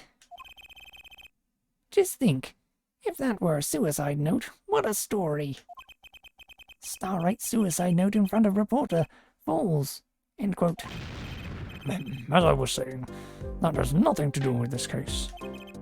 That said, Yes, Your Honour?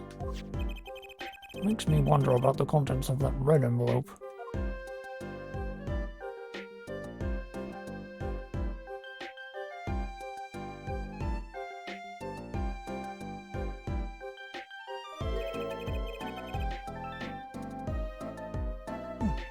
$100,000 is quite a good deal of money. So this was from 7 years ago, yeah? So, am I finished here? Am I finished here? I was thinking of, going home to start writing.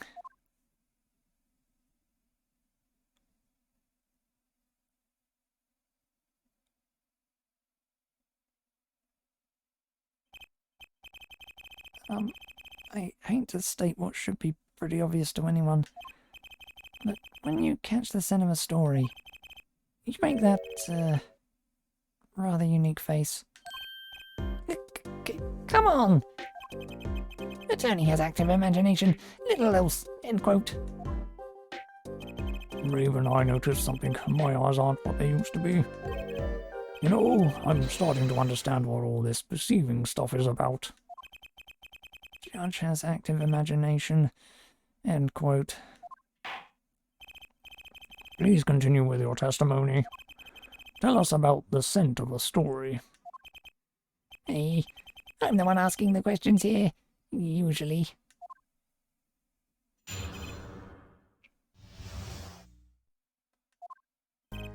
Actually, it took a bit of work to get a thumbs up on the interview.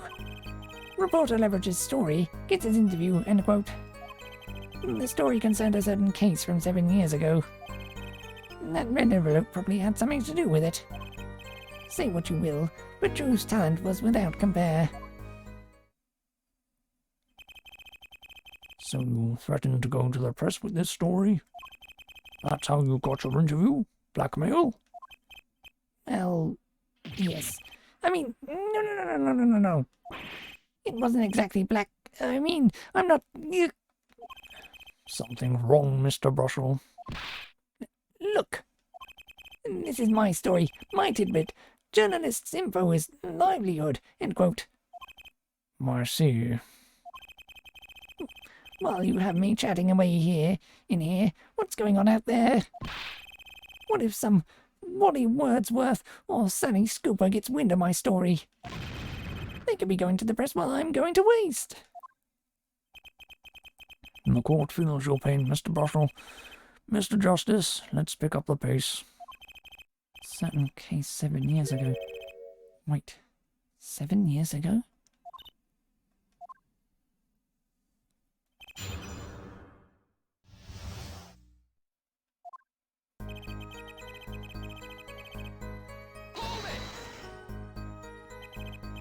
The victim, Drew Mission, had an aversion to reporters.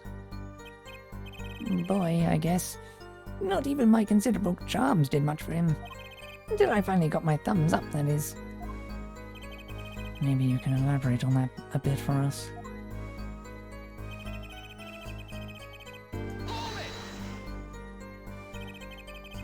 Exactly what Sort of story was this? Oh, a little one. Like I said. Nothing more, nothing less, nothing in between, end quote. I might have suggested I had a lead on this particular story. But I didn't threaten or cajole or nothing, honest. So a suggestion was enough to get an interview. Mr. Mission must have really wanted to keep it under wraps.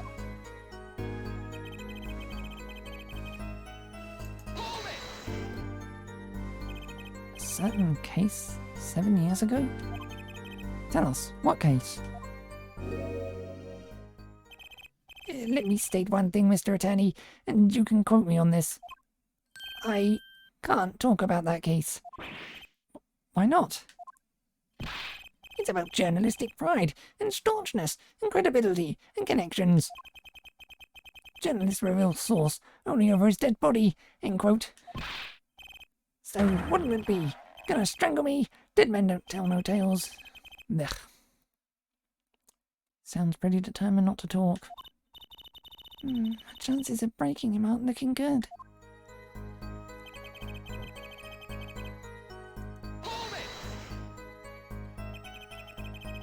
On the one hand, we have your story, and on the other, this letter. What makes you think the two are related? Oh, I was just saying it's possible. Call it reporter's intuition, end quote. Hey, I say a lot of things. You're going to pick all of them apart. Be my guest. Well then, no, just the incredibly suspicious ones. I see. Anything else to add about Mr. Mission?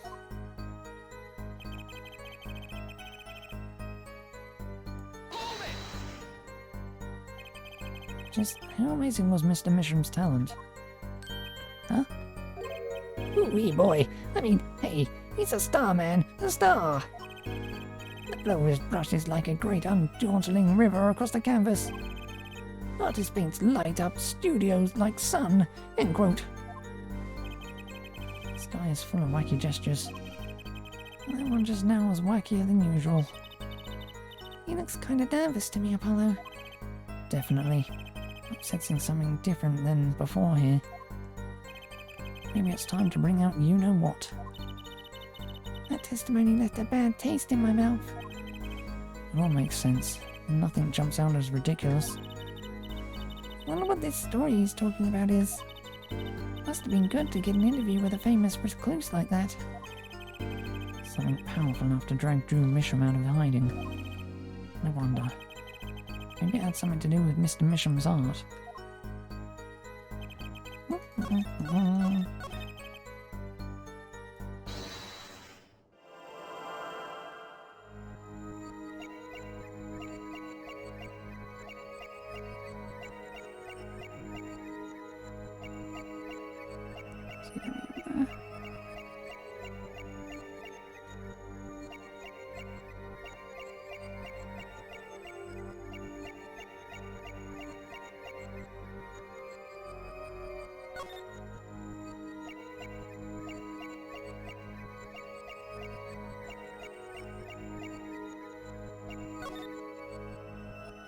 You.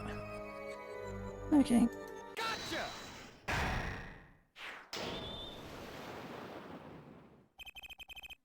Sweat much, Mr. Brushel? Yeah, well, the man can't help his glands, you know. It's more than that. When Mr. Misham's talent was mentioned, you suddenly began to sweat buckets. You're hiding something about his talent. What? Ridiculous. Evidence time.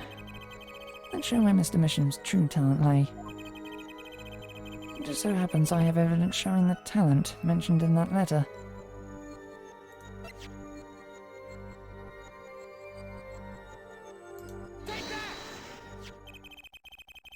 This painting was found in Mr. Misham's studio.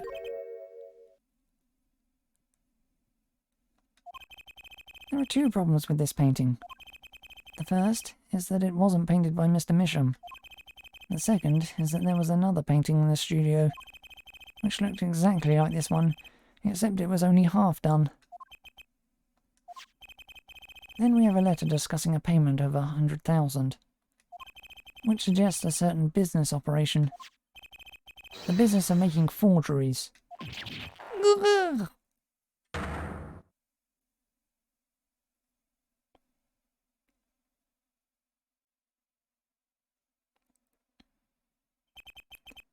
That is all, Your Honour.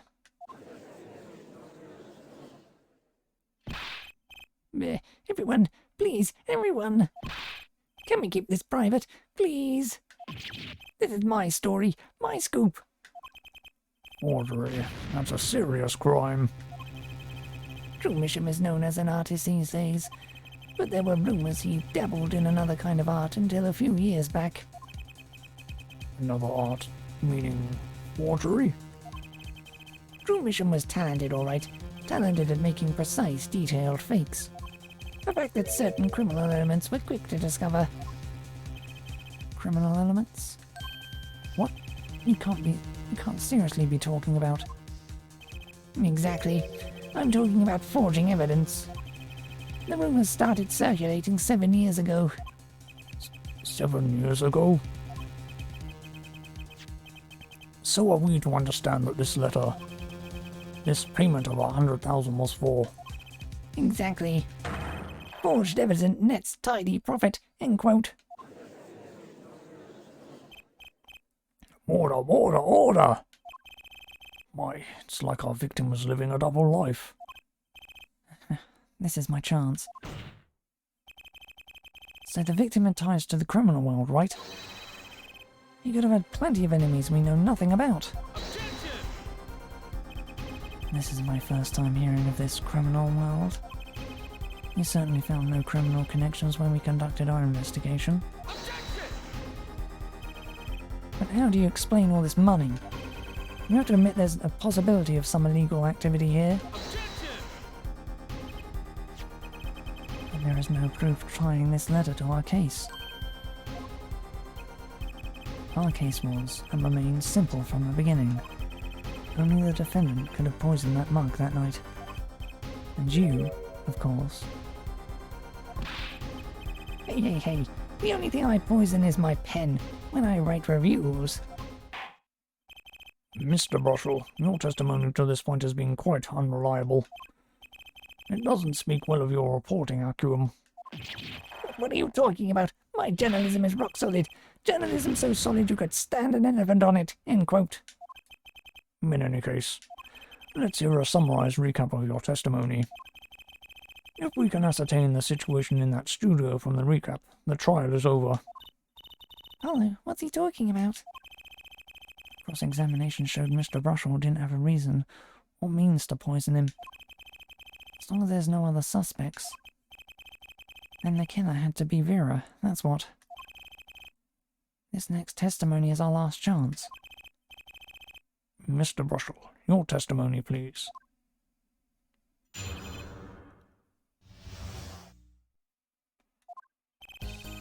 The only other person in that studio that night was the defendant.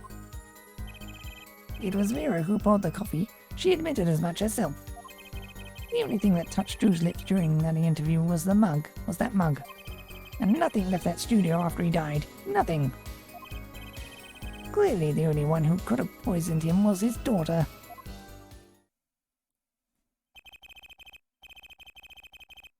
A nice testimony, clear, succinct, and without room for doubt. Ah, shucks. You really think so? I believe this clarifies the situation that night. Very well, Mr. Justice, you may begin your final cross-examination. Right. Still have one trump card left to play. I won't let this trial end until I use it.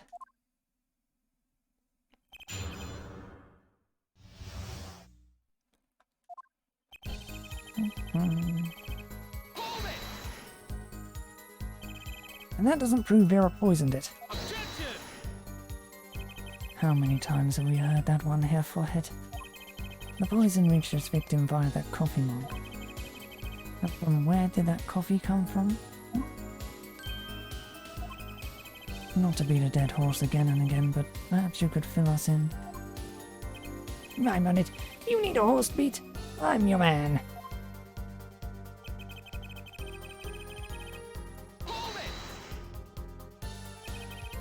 Did you witness her pouring the coffee? Of course I didn't witness it when she came in with that tray. The coffee was already poured and a steaming. Let us not forget the defendant has admitted to pouring the coffee herself. I heard her statement. I poured, I served, and I killed. What? That last part was just a little joke. I don't think I'm going to get anywhere with this coffee mug. Need to find another weak spot in this case.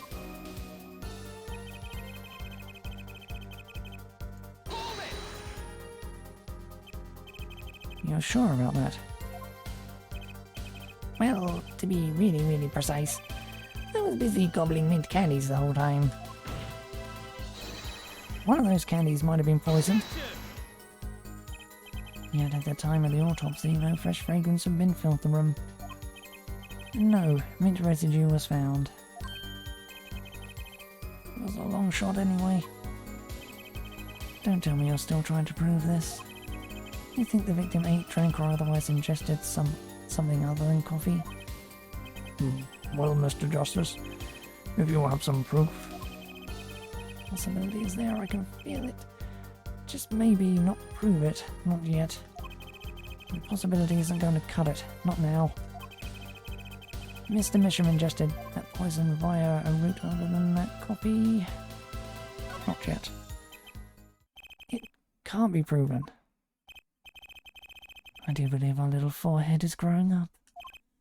Pity, we like the rash youthful forehead best. Another hole in this case that needs plugging before I can prove anything. First things first, I better uncover a weak spot before I try to strike again. On with the cross-examination.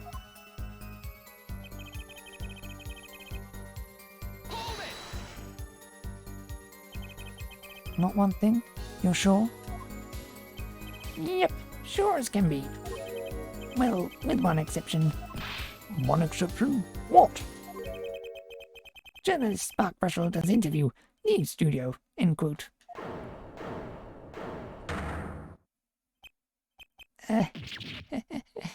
Come on. It's a joke. Get it? Not funny, I know, but still. Something leave the studio that night. Why does that sound familiar? Where have I heard something like that before? Now that we've proven our witness is a comedian of sorts, I'd like to turn to our defense attorney before returning to the testimony. Do you have any idea what, if anything, might have left the studio that night? I think one thing might very well have left the studio that night, actually. Certain something that has vanished from the crime scene. By which you mean something other than our witness? Of course.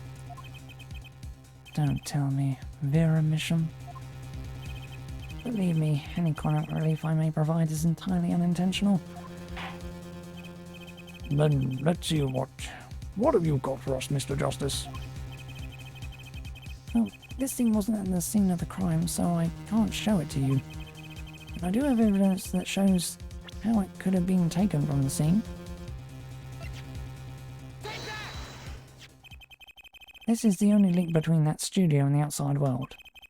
My letterbox? What did Mr. Brushell just tell us? When he entered the studio on the night of the murder, the victim had just finished writing a letter. Yeah, I said that, and yeah, it was true. Furthermore, he went on to tell us that he put the letter in a yellow envelope and put it in the letterbox. Oh, But that very same letterbox was empty. In other words, that night, the yellow envelope disappeared. Ah, yes, intriguing. So an envelope has disappeared from the scene of the crime. Of course, this changes nothing. he has a point, Mr. Justice. We were trying to figure out here... What we're trying to figure out here is how the poison got into Mr. Yeah. Can't talk. What we're trying to figure out here is how the poison got into Mr. Misham. Yeah. Is it really important that this envelope the witness says he saw disappeared? Well, if it did disappear, then something did leave the studio that night. That seems very important to me. Very well then. The witness will add this to his testimony. You got it. I still think this fails to change anything fair. Forehead. I wouldn't be so sure. The letter disappeared from the crime scene that night. This is exactly the opening I've been looking for. My letter was put in the post from the studio, but I hardly think that matters. Nothing could be more serious than an envelope disappearing from that studio. And you were hiding that fact from us. Yes, well, actually... I don't argue. I don't argue the possibility that the letter disappeared from that studio. But, Herr Forehead, isn't there a much more serious question before us? Right. How Mr. Misham was poisoned, I know. But Mr. Brushell's testimony has changed, which means the facts of the case have too. What he's told us means something entirely different now. I'm starting to think. Let's keep thinking, Apollo.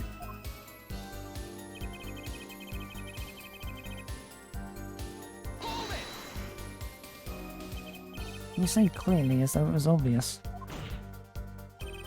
This claim that the defendant poisoned the victim is merely conjecture. Yes, well, you see, in my business it's all about making the most ridiculous things sound right. A bad habit, I know.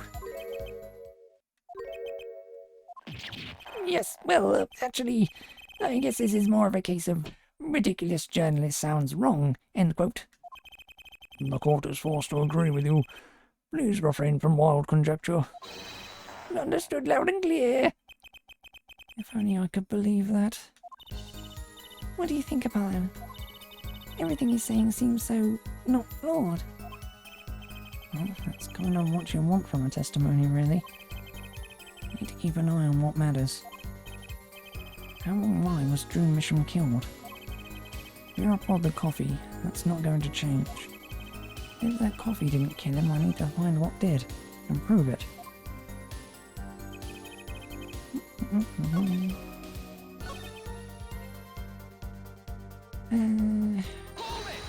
What to do I prove it now?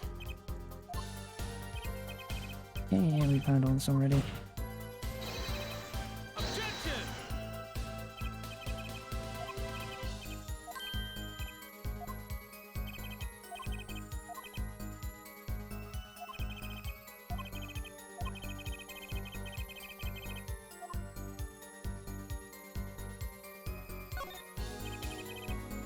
Proof is possible. There goes nothing.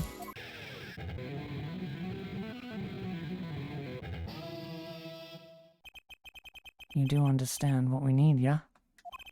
Proof, Herr Forehead, not possibilities. Of course. And Prosecutor Gavin, I hope you understand.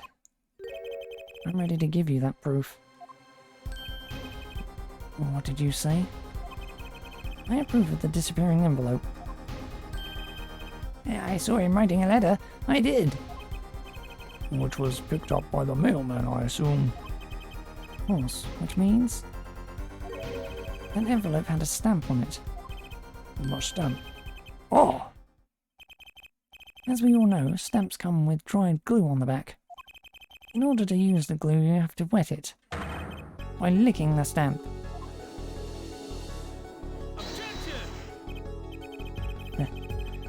No one worth talking to actually licks stamps in this day and age. Even if you wanted to talk to him, you couldn't. He's dead after all.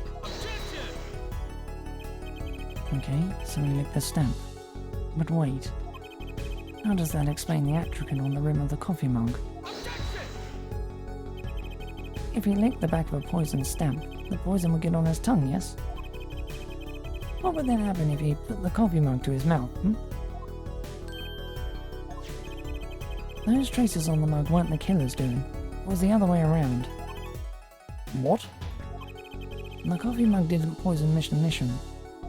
Mr. Mission poisoned the coffee mug himself. Order, order, order! But that doesn't... does it? Recall, if you would. Atrocin is a slow-acting poison, yes? The poison entered his body when he put the stamp on that envelope. But his time wasn't up until the very moment he touched his lips to that cup of joe.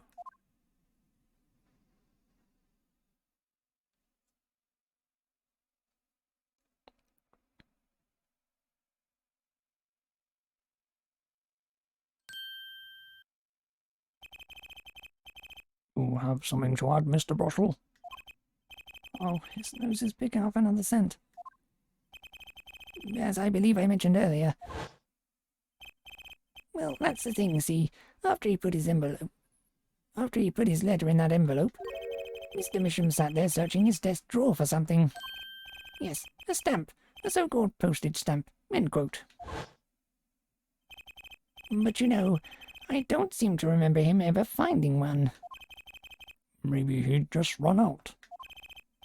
Incidentally, we searched the desk drawer at the scene of the crime. There were no stamps, not a single one. That does pose a problem.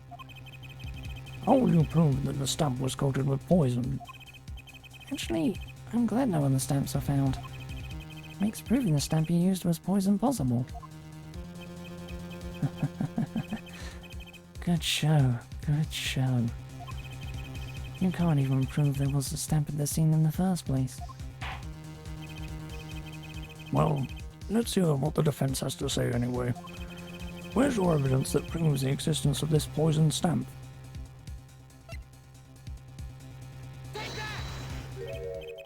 Oh, that certainly is a cute little frame, and by little I mean really little. It was on the victim's desk, Your Honour. Quite empty, as you can see for yourself. I noticed that too during my inspection. So what? Apparently you weren't as observant as you should have been. You see, when you saw this frame, it was missing something quite important. Missing something? Yes. A pale bluish stain on the inside of the frame. Atrocin residue. What? Why wasn't I told about this? The frame is only 2 inches square. The base of the frame is even smaller. Maybe an inch wide at most. You aren't saying... Oh, but I am. Tell me, what fits in such a small frame? A commemorative stamp, perhaps? Order, order, order! A poison stamp was in this frame?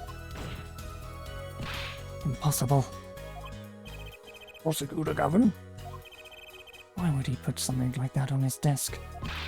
Don't tell me he had it there so he could commit suicide if the mood struck. You know, can I say something? I had a thought, see? What, Mr. Brussel? Please stop jittering around like that. The victim was a forger, right? There's a lot of money in that line of work. Forger forges friends, makes enemies too, end quote. So the poison stamp might have been a murder weapon aimed at him?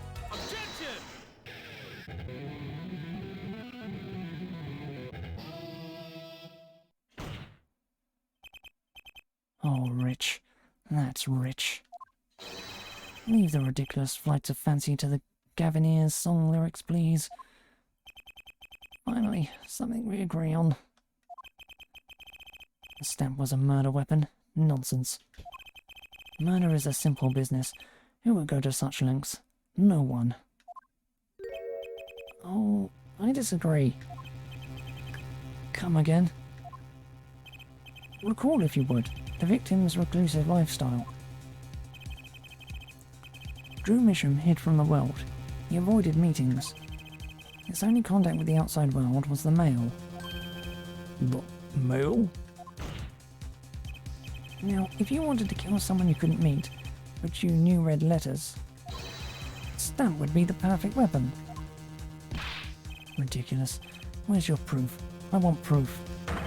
Show us evidence that this poison stamp was sent to him as a murder weapon. We might not have evidence, per se.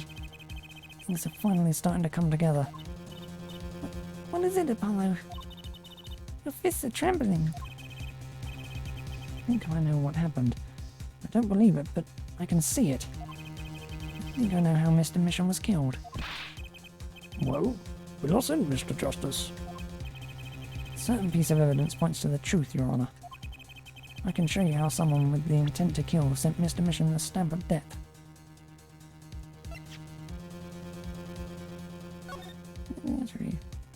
Mr. Drew Mission. Designate amount. Receipt. Count call. Let me read this. Sign the papers and send in the enclosed envelope with the enclosed stamp. There it is. Isn't this the envelope, the one from 7 years ago? Think about the text on the letter again. There were 2 pages in this envelope. This is page 1. And this is page 2. I want to draw your attention to one phrase in particular. Send in the enclosed envelope with the enclosed stamp within 3 days. Enclosed stamp, Your Honor. Oh. In other words, if I have this straight, the stamp, poison on the stamp, lick lick, gasp, end quote. Now, what if he had done exactly as the letter asked? He would sign the document, put it in the envelope, and put the stamp on it, right? Then he would put it in his letterbox. 15 minutes wouldn't have elapsed between affixing the stamp and mailing the letter.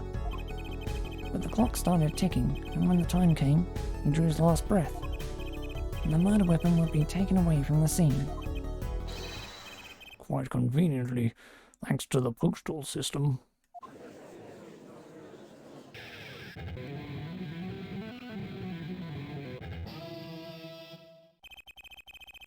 Such a splendid imagination you have here, Forehead. Let me confirm one thing with you, if I might. So this poison stamp was inside this envelope from 7 years ago, ja? Is that what you'd have us believe? Really? Well, this is a little bit of a stretch, but it's a possibility. Yes, a very small possibility. How small, I wonder? Poison stamp in this envelope. A stamp that then became the murder weapon. How do you intend to prove this seeming coincidence? Well, It was 7 years ago. We don't even know who sent that letter. And your answer is silence. I see. Very well. I move to...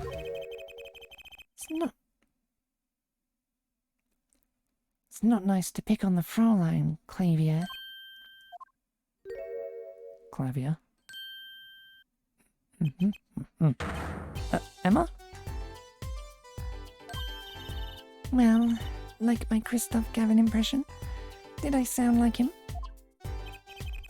Don't quit your day job.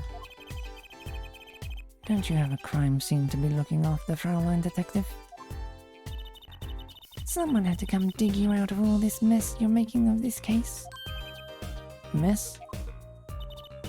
You know, none of this would happen if you trusted in science a little more. You can find out if that stamp.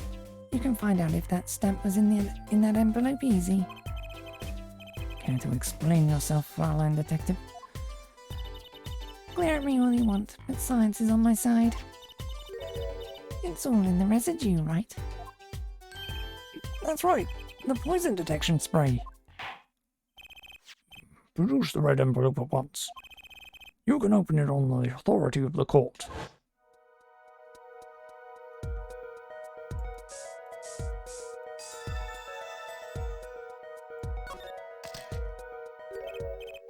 Well, would you look at that? No mistaking it. That's that tricking residue. I don't believe it. A murder weapon from the past. Now 7 years later it bears its fangs at last. Absolutely outrageous. Tell me why.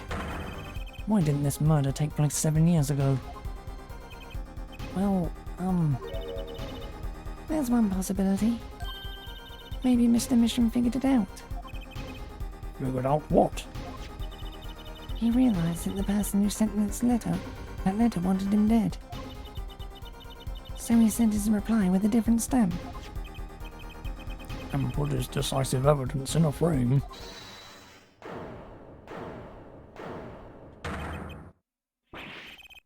You're still here. Can I make a statement here, on the record? I, Spark Razor Tooth Brushel, claim this scoop as mine. Doomisham killed in cold blood.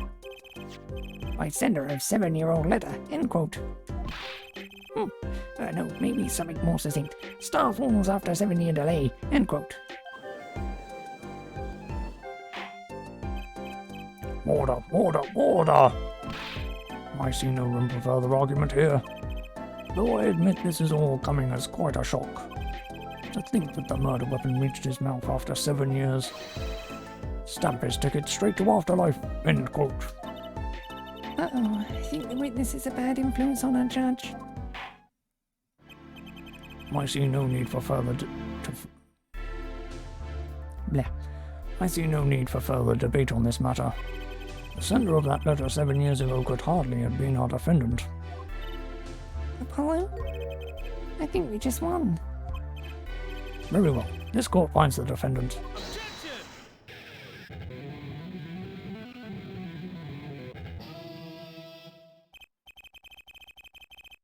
Is this the bright future of our legal system? Prosecutor Gavin? A ticket to the afterlife from 7 years ago? Tickets for Gavinier shows are invalid after 2 weeks. But it doesn't make sense any other way. Boggles my mind that so many people haven't noticed this. There's a fatal contradiction in Herr Forehead's claim. A contradiction? A poison stamp was placed in this envelope 7 years ago, whereupon it was framed until now. If that's the case, then why would Drew Misham have done what he did? Can I explain that? He must have realized it was poisoned. Therein lies the rub. 7 years ago, the forger Drew Misham sensed the trap and put the stamp in a frame. I do not debate this, but this begs the question. Why, 7 years later, did he use that stamp on the night of the murder? Surely you don't mean to suggest that Mr. Mission simply forgot? He put the murder weapon in a frame on his desk for 7 years, and forgot? You expect us to believe he sprang the trap on himself?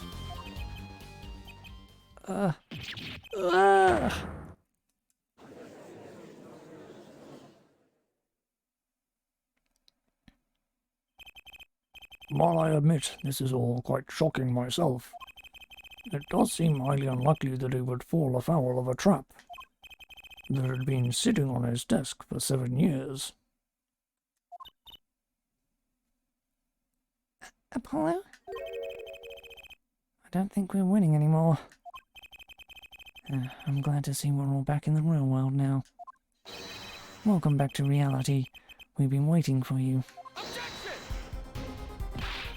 Okay, then how do you explain the poison stamp that was in this envelope? The poison stamp. Where exactly is this poison stamp again? Have you brought it to court for us? I see no proof that such a thing ever existed. What about the atrakin residue, huh? Oh, I agree, that does seem to be atrakin residue. But, Herr Forehead, it's certainly no stamp. Yeah, but Even if your precious poison stamp did exist, Drew Misham never would have used it. And that is all.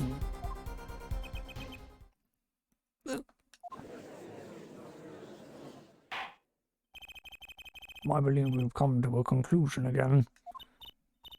oh, were we wrong the whole time? I can't believe it. Poison traces match up. It can't be coincidence. I'd like to bring some closure to this issue sometime this year. Mr. Justice, Yes, Your Honor. let's review the facts and see where we stand. 7 years ago, Drew Misham received a red envelope. There were traces of poison atrakin on the document inside that envelope. A similar trace was also found at the crime scene, on this tiny picture frame. The defense has indicated the possibility of a yellow envelope, an envelope that left the scene of the crime with the poison stamp on it. Yes, but even if this envelope contained a poison stamp, and Drew Misham knowing this put it in a frame, he never would have used that stamp. I'm afraid you're right. Which means there is a fatal flaw in the defense's case. We haven't been on the wrong track this whole time. I'm sure of it. The traces of atrakin, the envelope, the frame, and Drew Misham's mysterious death. They're all connected somehow. Well, Mr. Justice, do you have a conclusion for us? The defense stands by its case, Your Honor. You've seen that the logical outcome of the evidence makes no sense. Which means that one of our clues must be a fake. Fake clue. Fascinating. And if we find this fake, your wild fantasies will prove quite reasonable, yeah? The fake clue that's thrown us off the poison's trail is none other than...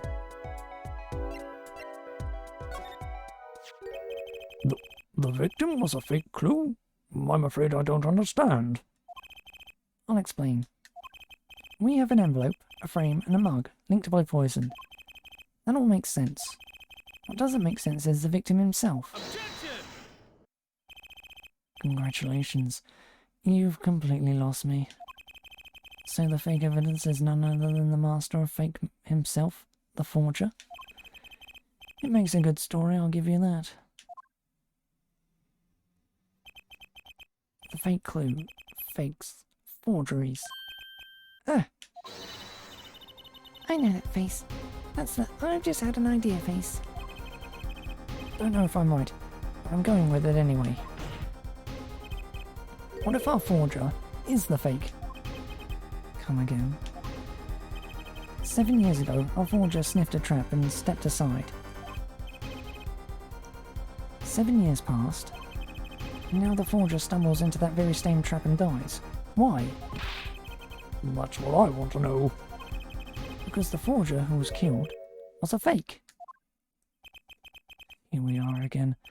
The victim was a fake. One forger smelled the trap. One forger fell into the trap. That's two forgers, and one of them was a fake. Order, order, order! So you're telling us that Drew Misham, the victim, was a fake? Well, if he was the fake, who was the real forger? You better not be claiming there was some kind of switcheroo. I'm afraid you're going to have to back up your story. Mr. Justice, show us who the real Drew Mission was. Drew Mission wasn't the real forger. There's only one other person it could have been. Understood, Your Honor. Forger Drew Mission was himself a forgery. The real forger was...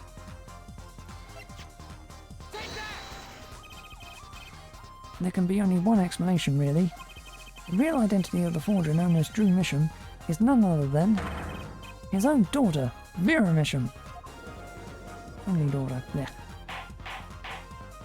Order! Mr. Justice, this is going out on a limb even for you. Kind of agree. I mean, Vera, a forger? Let's consider it before you write it off entirely. If you look at the paintings in the studio, one fact becomes quite clear. Forgery had been taking place in that studio for quite some time. The forger wasn't caught in that trap 7 years ago. This can only mean that the one who was caught in the trap wasn't the forger. Well, actually that does make a certain kind of sense. One more thing. Only 2 sets of fingerprints were found in the forger's studio. Drew Mission's and Vera Mission's. If we know that Drew Mission wasn't the forger, that leaves only one possibility by process of elimination. The forger was Vera Mission. Well...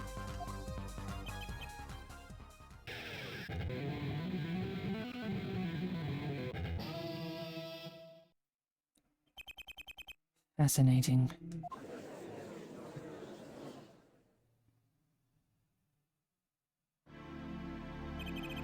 Mirror Mission. You've been paying attention to the trial so far. Let's just ask her and be done with it, shall we? Who are you? Who is the forger Drew Mission?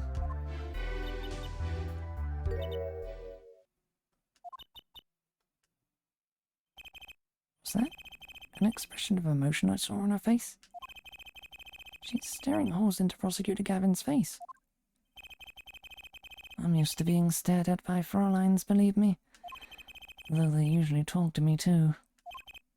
Tell us, were you the one who forged those works of art?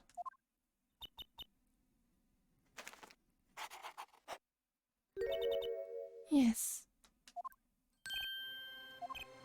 So the forger Drew Mission was you?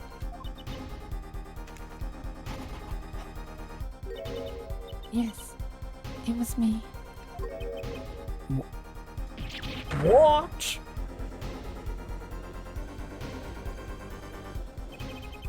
The court was in an uproar, and it was coming down. It wasn't coming down.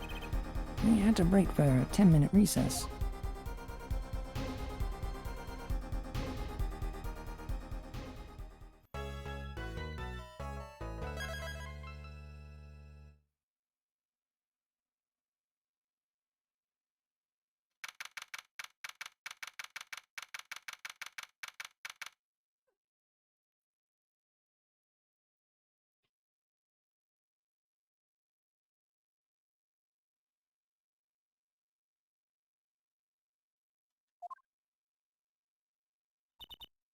Okay. So, where exactly does this leave us, Apollo? Well, the Drew Mission who was killed wasn't Drew Mission the forger, basically. Huh?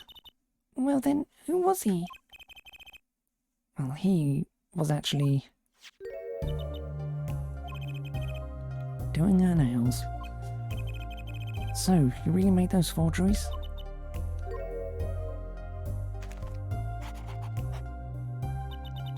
Yes. For Father.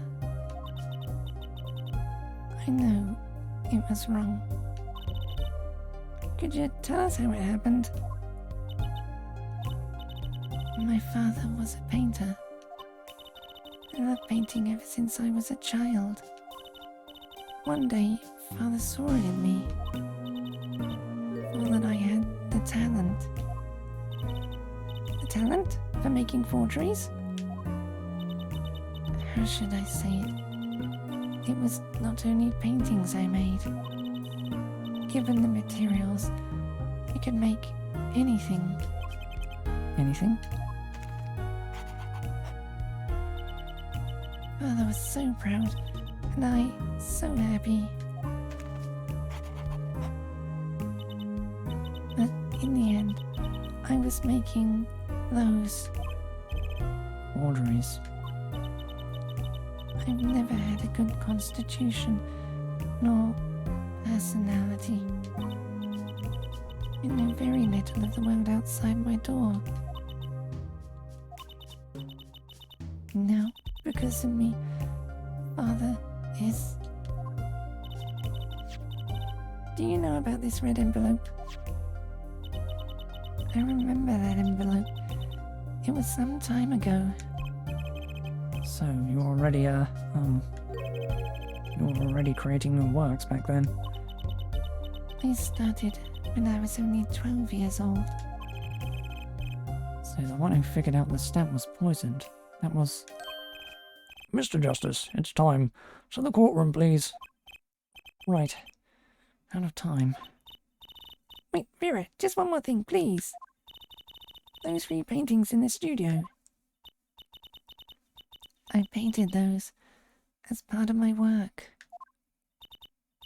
Right, see, we checked them out and we saw what was underneath. We saw the rough sketches underneath the 3 finished paintings. I see. Mr. Justice. Yes? Father, he knew of you.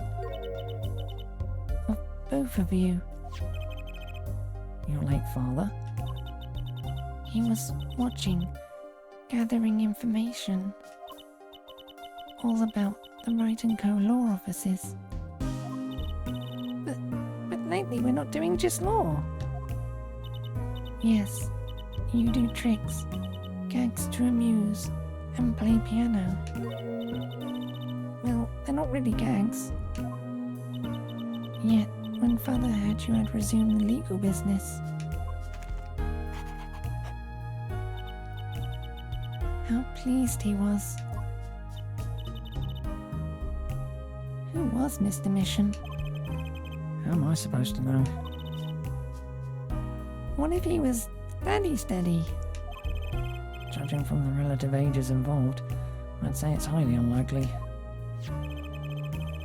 Things are already confusing enough with all these daddies running around.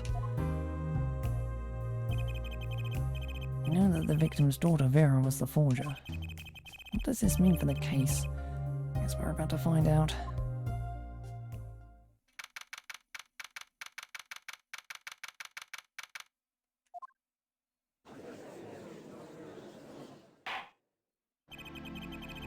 Court is now back in session. Vera seems pretty tense. She's practically chewing her fingernails clean off. Perhaps you could begin by telling us how it all worked. How did you set up this Jun Mishima forger persona?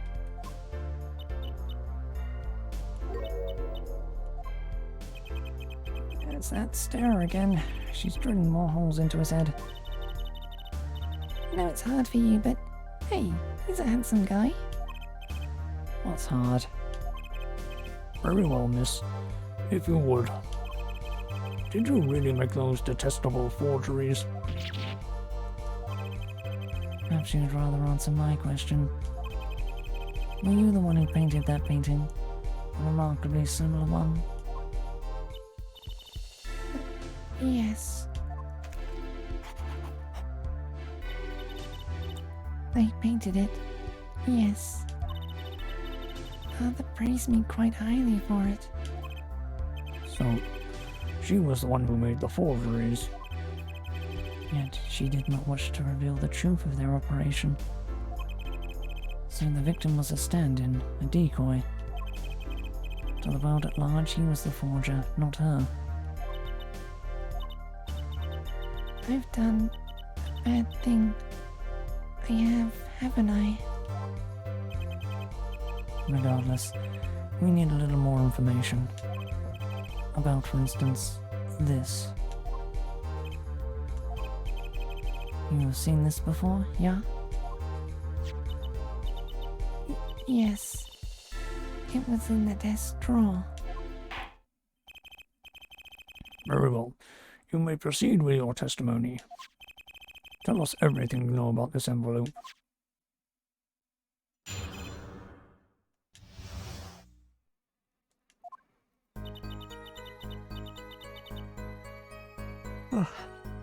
I created things, and Father sold them. This envelope came after my first work. That was other than a painting. Father handled the deal, all of it.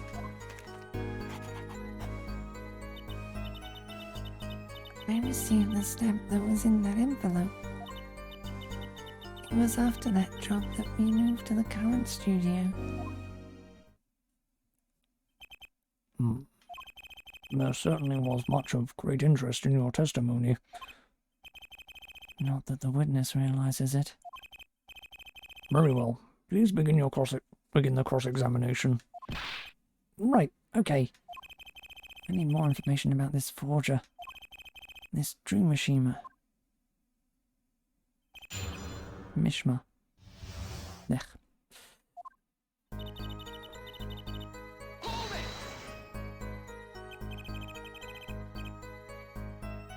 So these things you were making, you mean paintings identical to other paintings, right? And the closer they were, the happier Father was. I was happy too. Still, you're quite young now. When did you begin this work?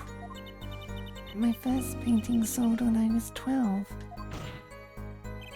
Your Honor, she had no idea what she was doing was illegal.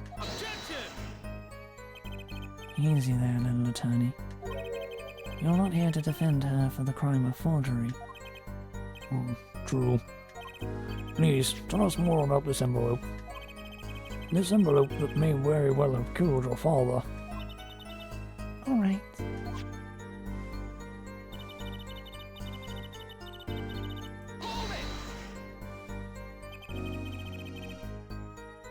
By other than a painting, you mean you'd only done paintings up to that point? Yes. But Father had a realization. He noticed my talent expanding to make things other than making things other than paintings. For instance, a letter someone had written, or a fingerprint left upon a cup, or a signature on a document, a seal upon a letter. none of this makes it sound very innocent at all. And the 100,000 promised in this letter was the start. The beginning of a new industry for Drew Mishima. Misham.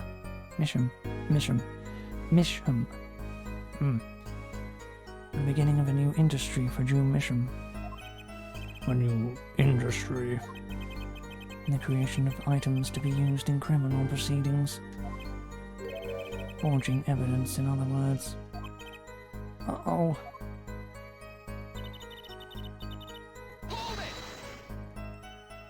So, you didn't know how the things you were making were being used? I enjoyed painting very much. I think I understand. The Fraulein has lived in an unusually little world. Can you tell us what happened to the papers that were in this envelope? Father signed them and sent them back, I believe. Did he follow the instructions? Send in the enclosed envelope with the enclosed stamp? This is a rather important matter. Give your answer some thought.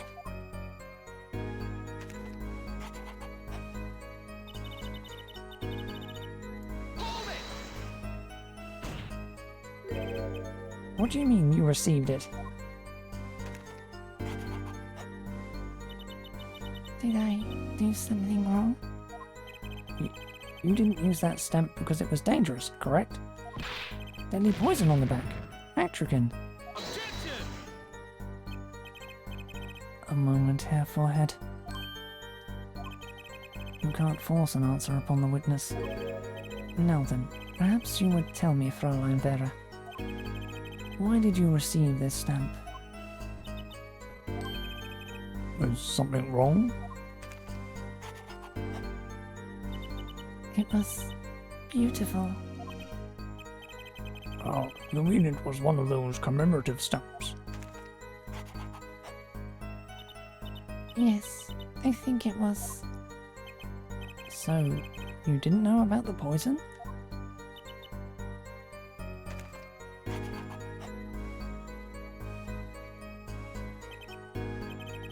I guess not. So the trap failed by chance, by mistake, thanks to this commemorative stamp. Quite the close call.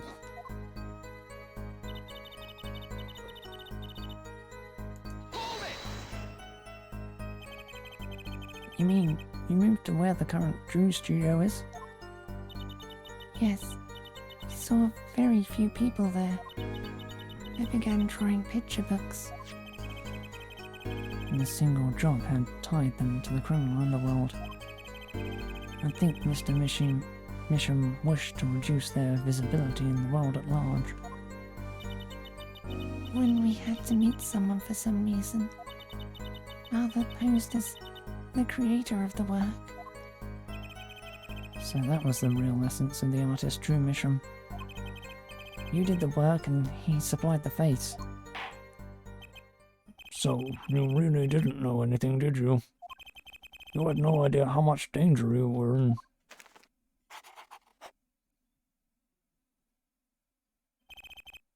Apparently not. About this commemorative stamp, could you tell us more about it?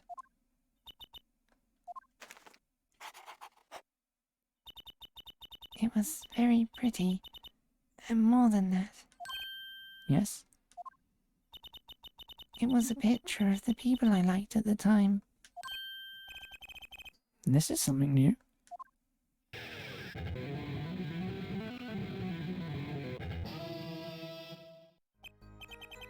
Apparently we've got some cross-examination yet ahead of us.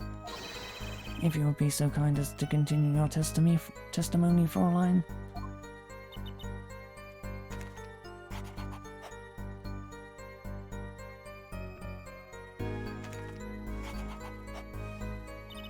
The stamp was a picture of my favorite magicians, so I kept it. Magicians? I love mysterious things. I always have. Even though she fainted when she saw Mr. Head. You're confusing mysterious with freaky. Father took me when I was very young. It was a great magic show. I loved it so much. See? Isn't magic great? Fine, great. Yeah, sure. No need to get all excited. But the magic troupe we saw disbanded soon after. I was quite sad. Did she just say what I think she said? Magic troupe. Now, where have I heard that before? Red envelope came after she completed her first job. That makes it a letter from her client, whoever wanted a forgery made. Although, We're close. We just have to piece together the parts. Deadly weapon in a red envelope. And the path it took to take Drew Misham's life. Misham's life.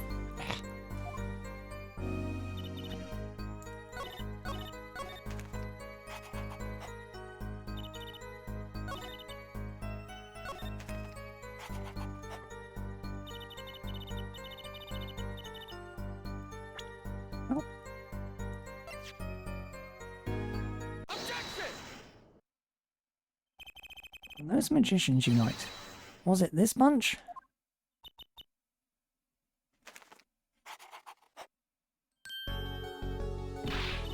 although, they're not a bunch. I see. Still, I have to wonder. Why include a commemorative stamp like that in a business letter? Good question. Well, pretty stamps are always better, And she can't be true grammary. The whole murder plan was a failure because of it. Ironic, don't you think, Prosecutor Gavin? Prosecutor Gavin? Grammary. What's with Gavin? Might I ask just one question of this witness? In your testimony just now, you stated this was your first work that was other than a painting. Please tell me, what exactly did you make? Can I ask why? No, answer the question, now.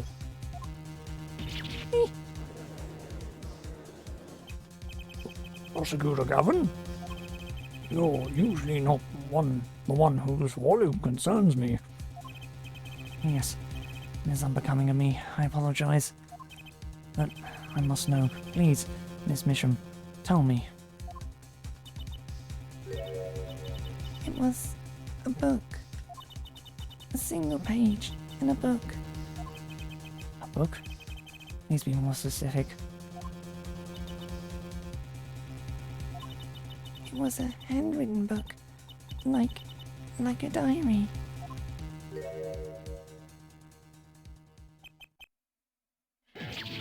No! I don't know!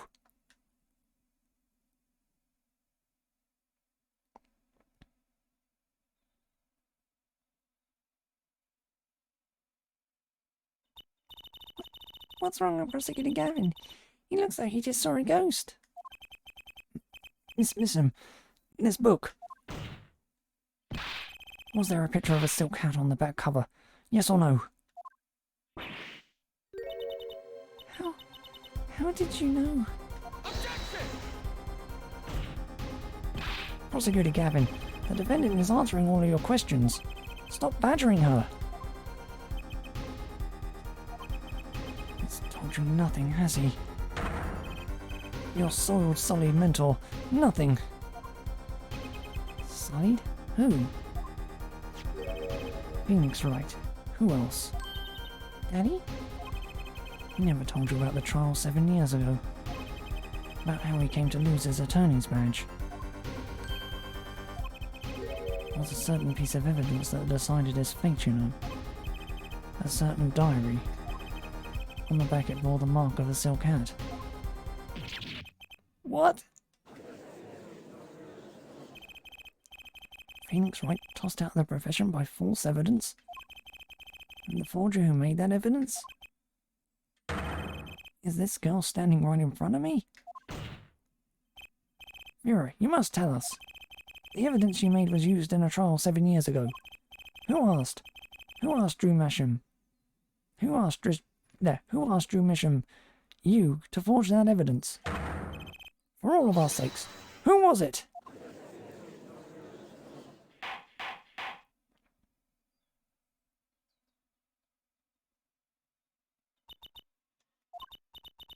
We only met once. You met the client? Well, who was it? It was...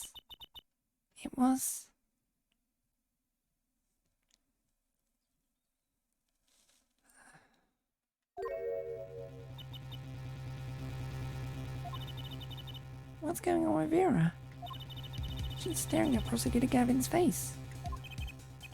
Yes, what? Is there something about me? I remember clearly. I remember who gave me the book, the diary. Who was it?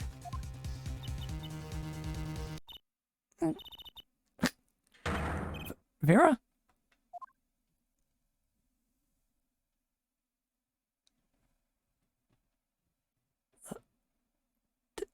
Full.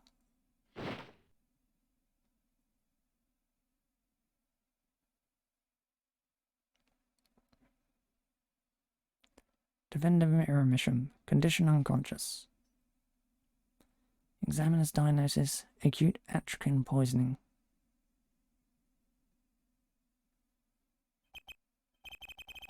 This ends the recording of the trial for the murder of June Misham. Vera Misham was, during the trial, poisoned by an unknown assailant. The dosage was just under the lethal amount, sparing the defendant's life. She is currently in intensive care and is not to be disturbed by any person. A very simple case at first glance, until it finally began to show its true colours. The long road to the truth takes us to the record of another trial.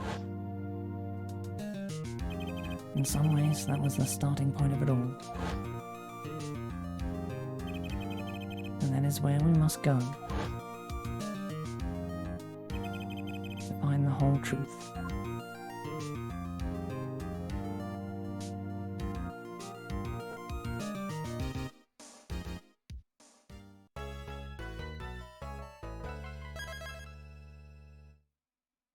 And we'll be going there tomorrow. Oh. Really? Gonna play this entire scene again? Ugh. Oh, well, I suppose I'll be voicing that tomorrow.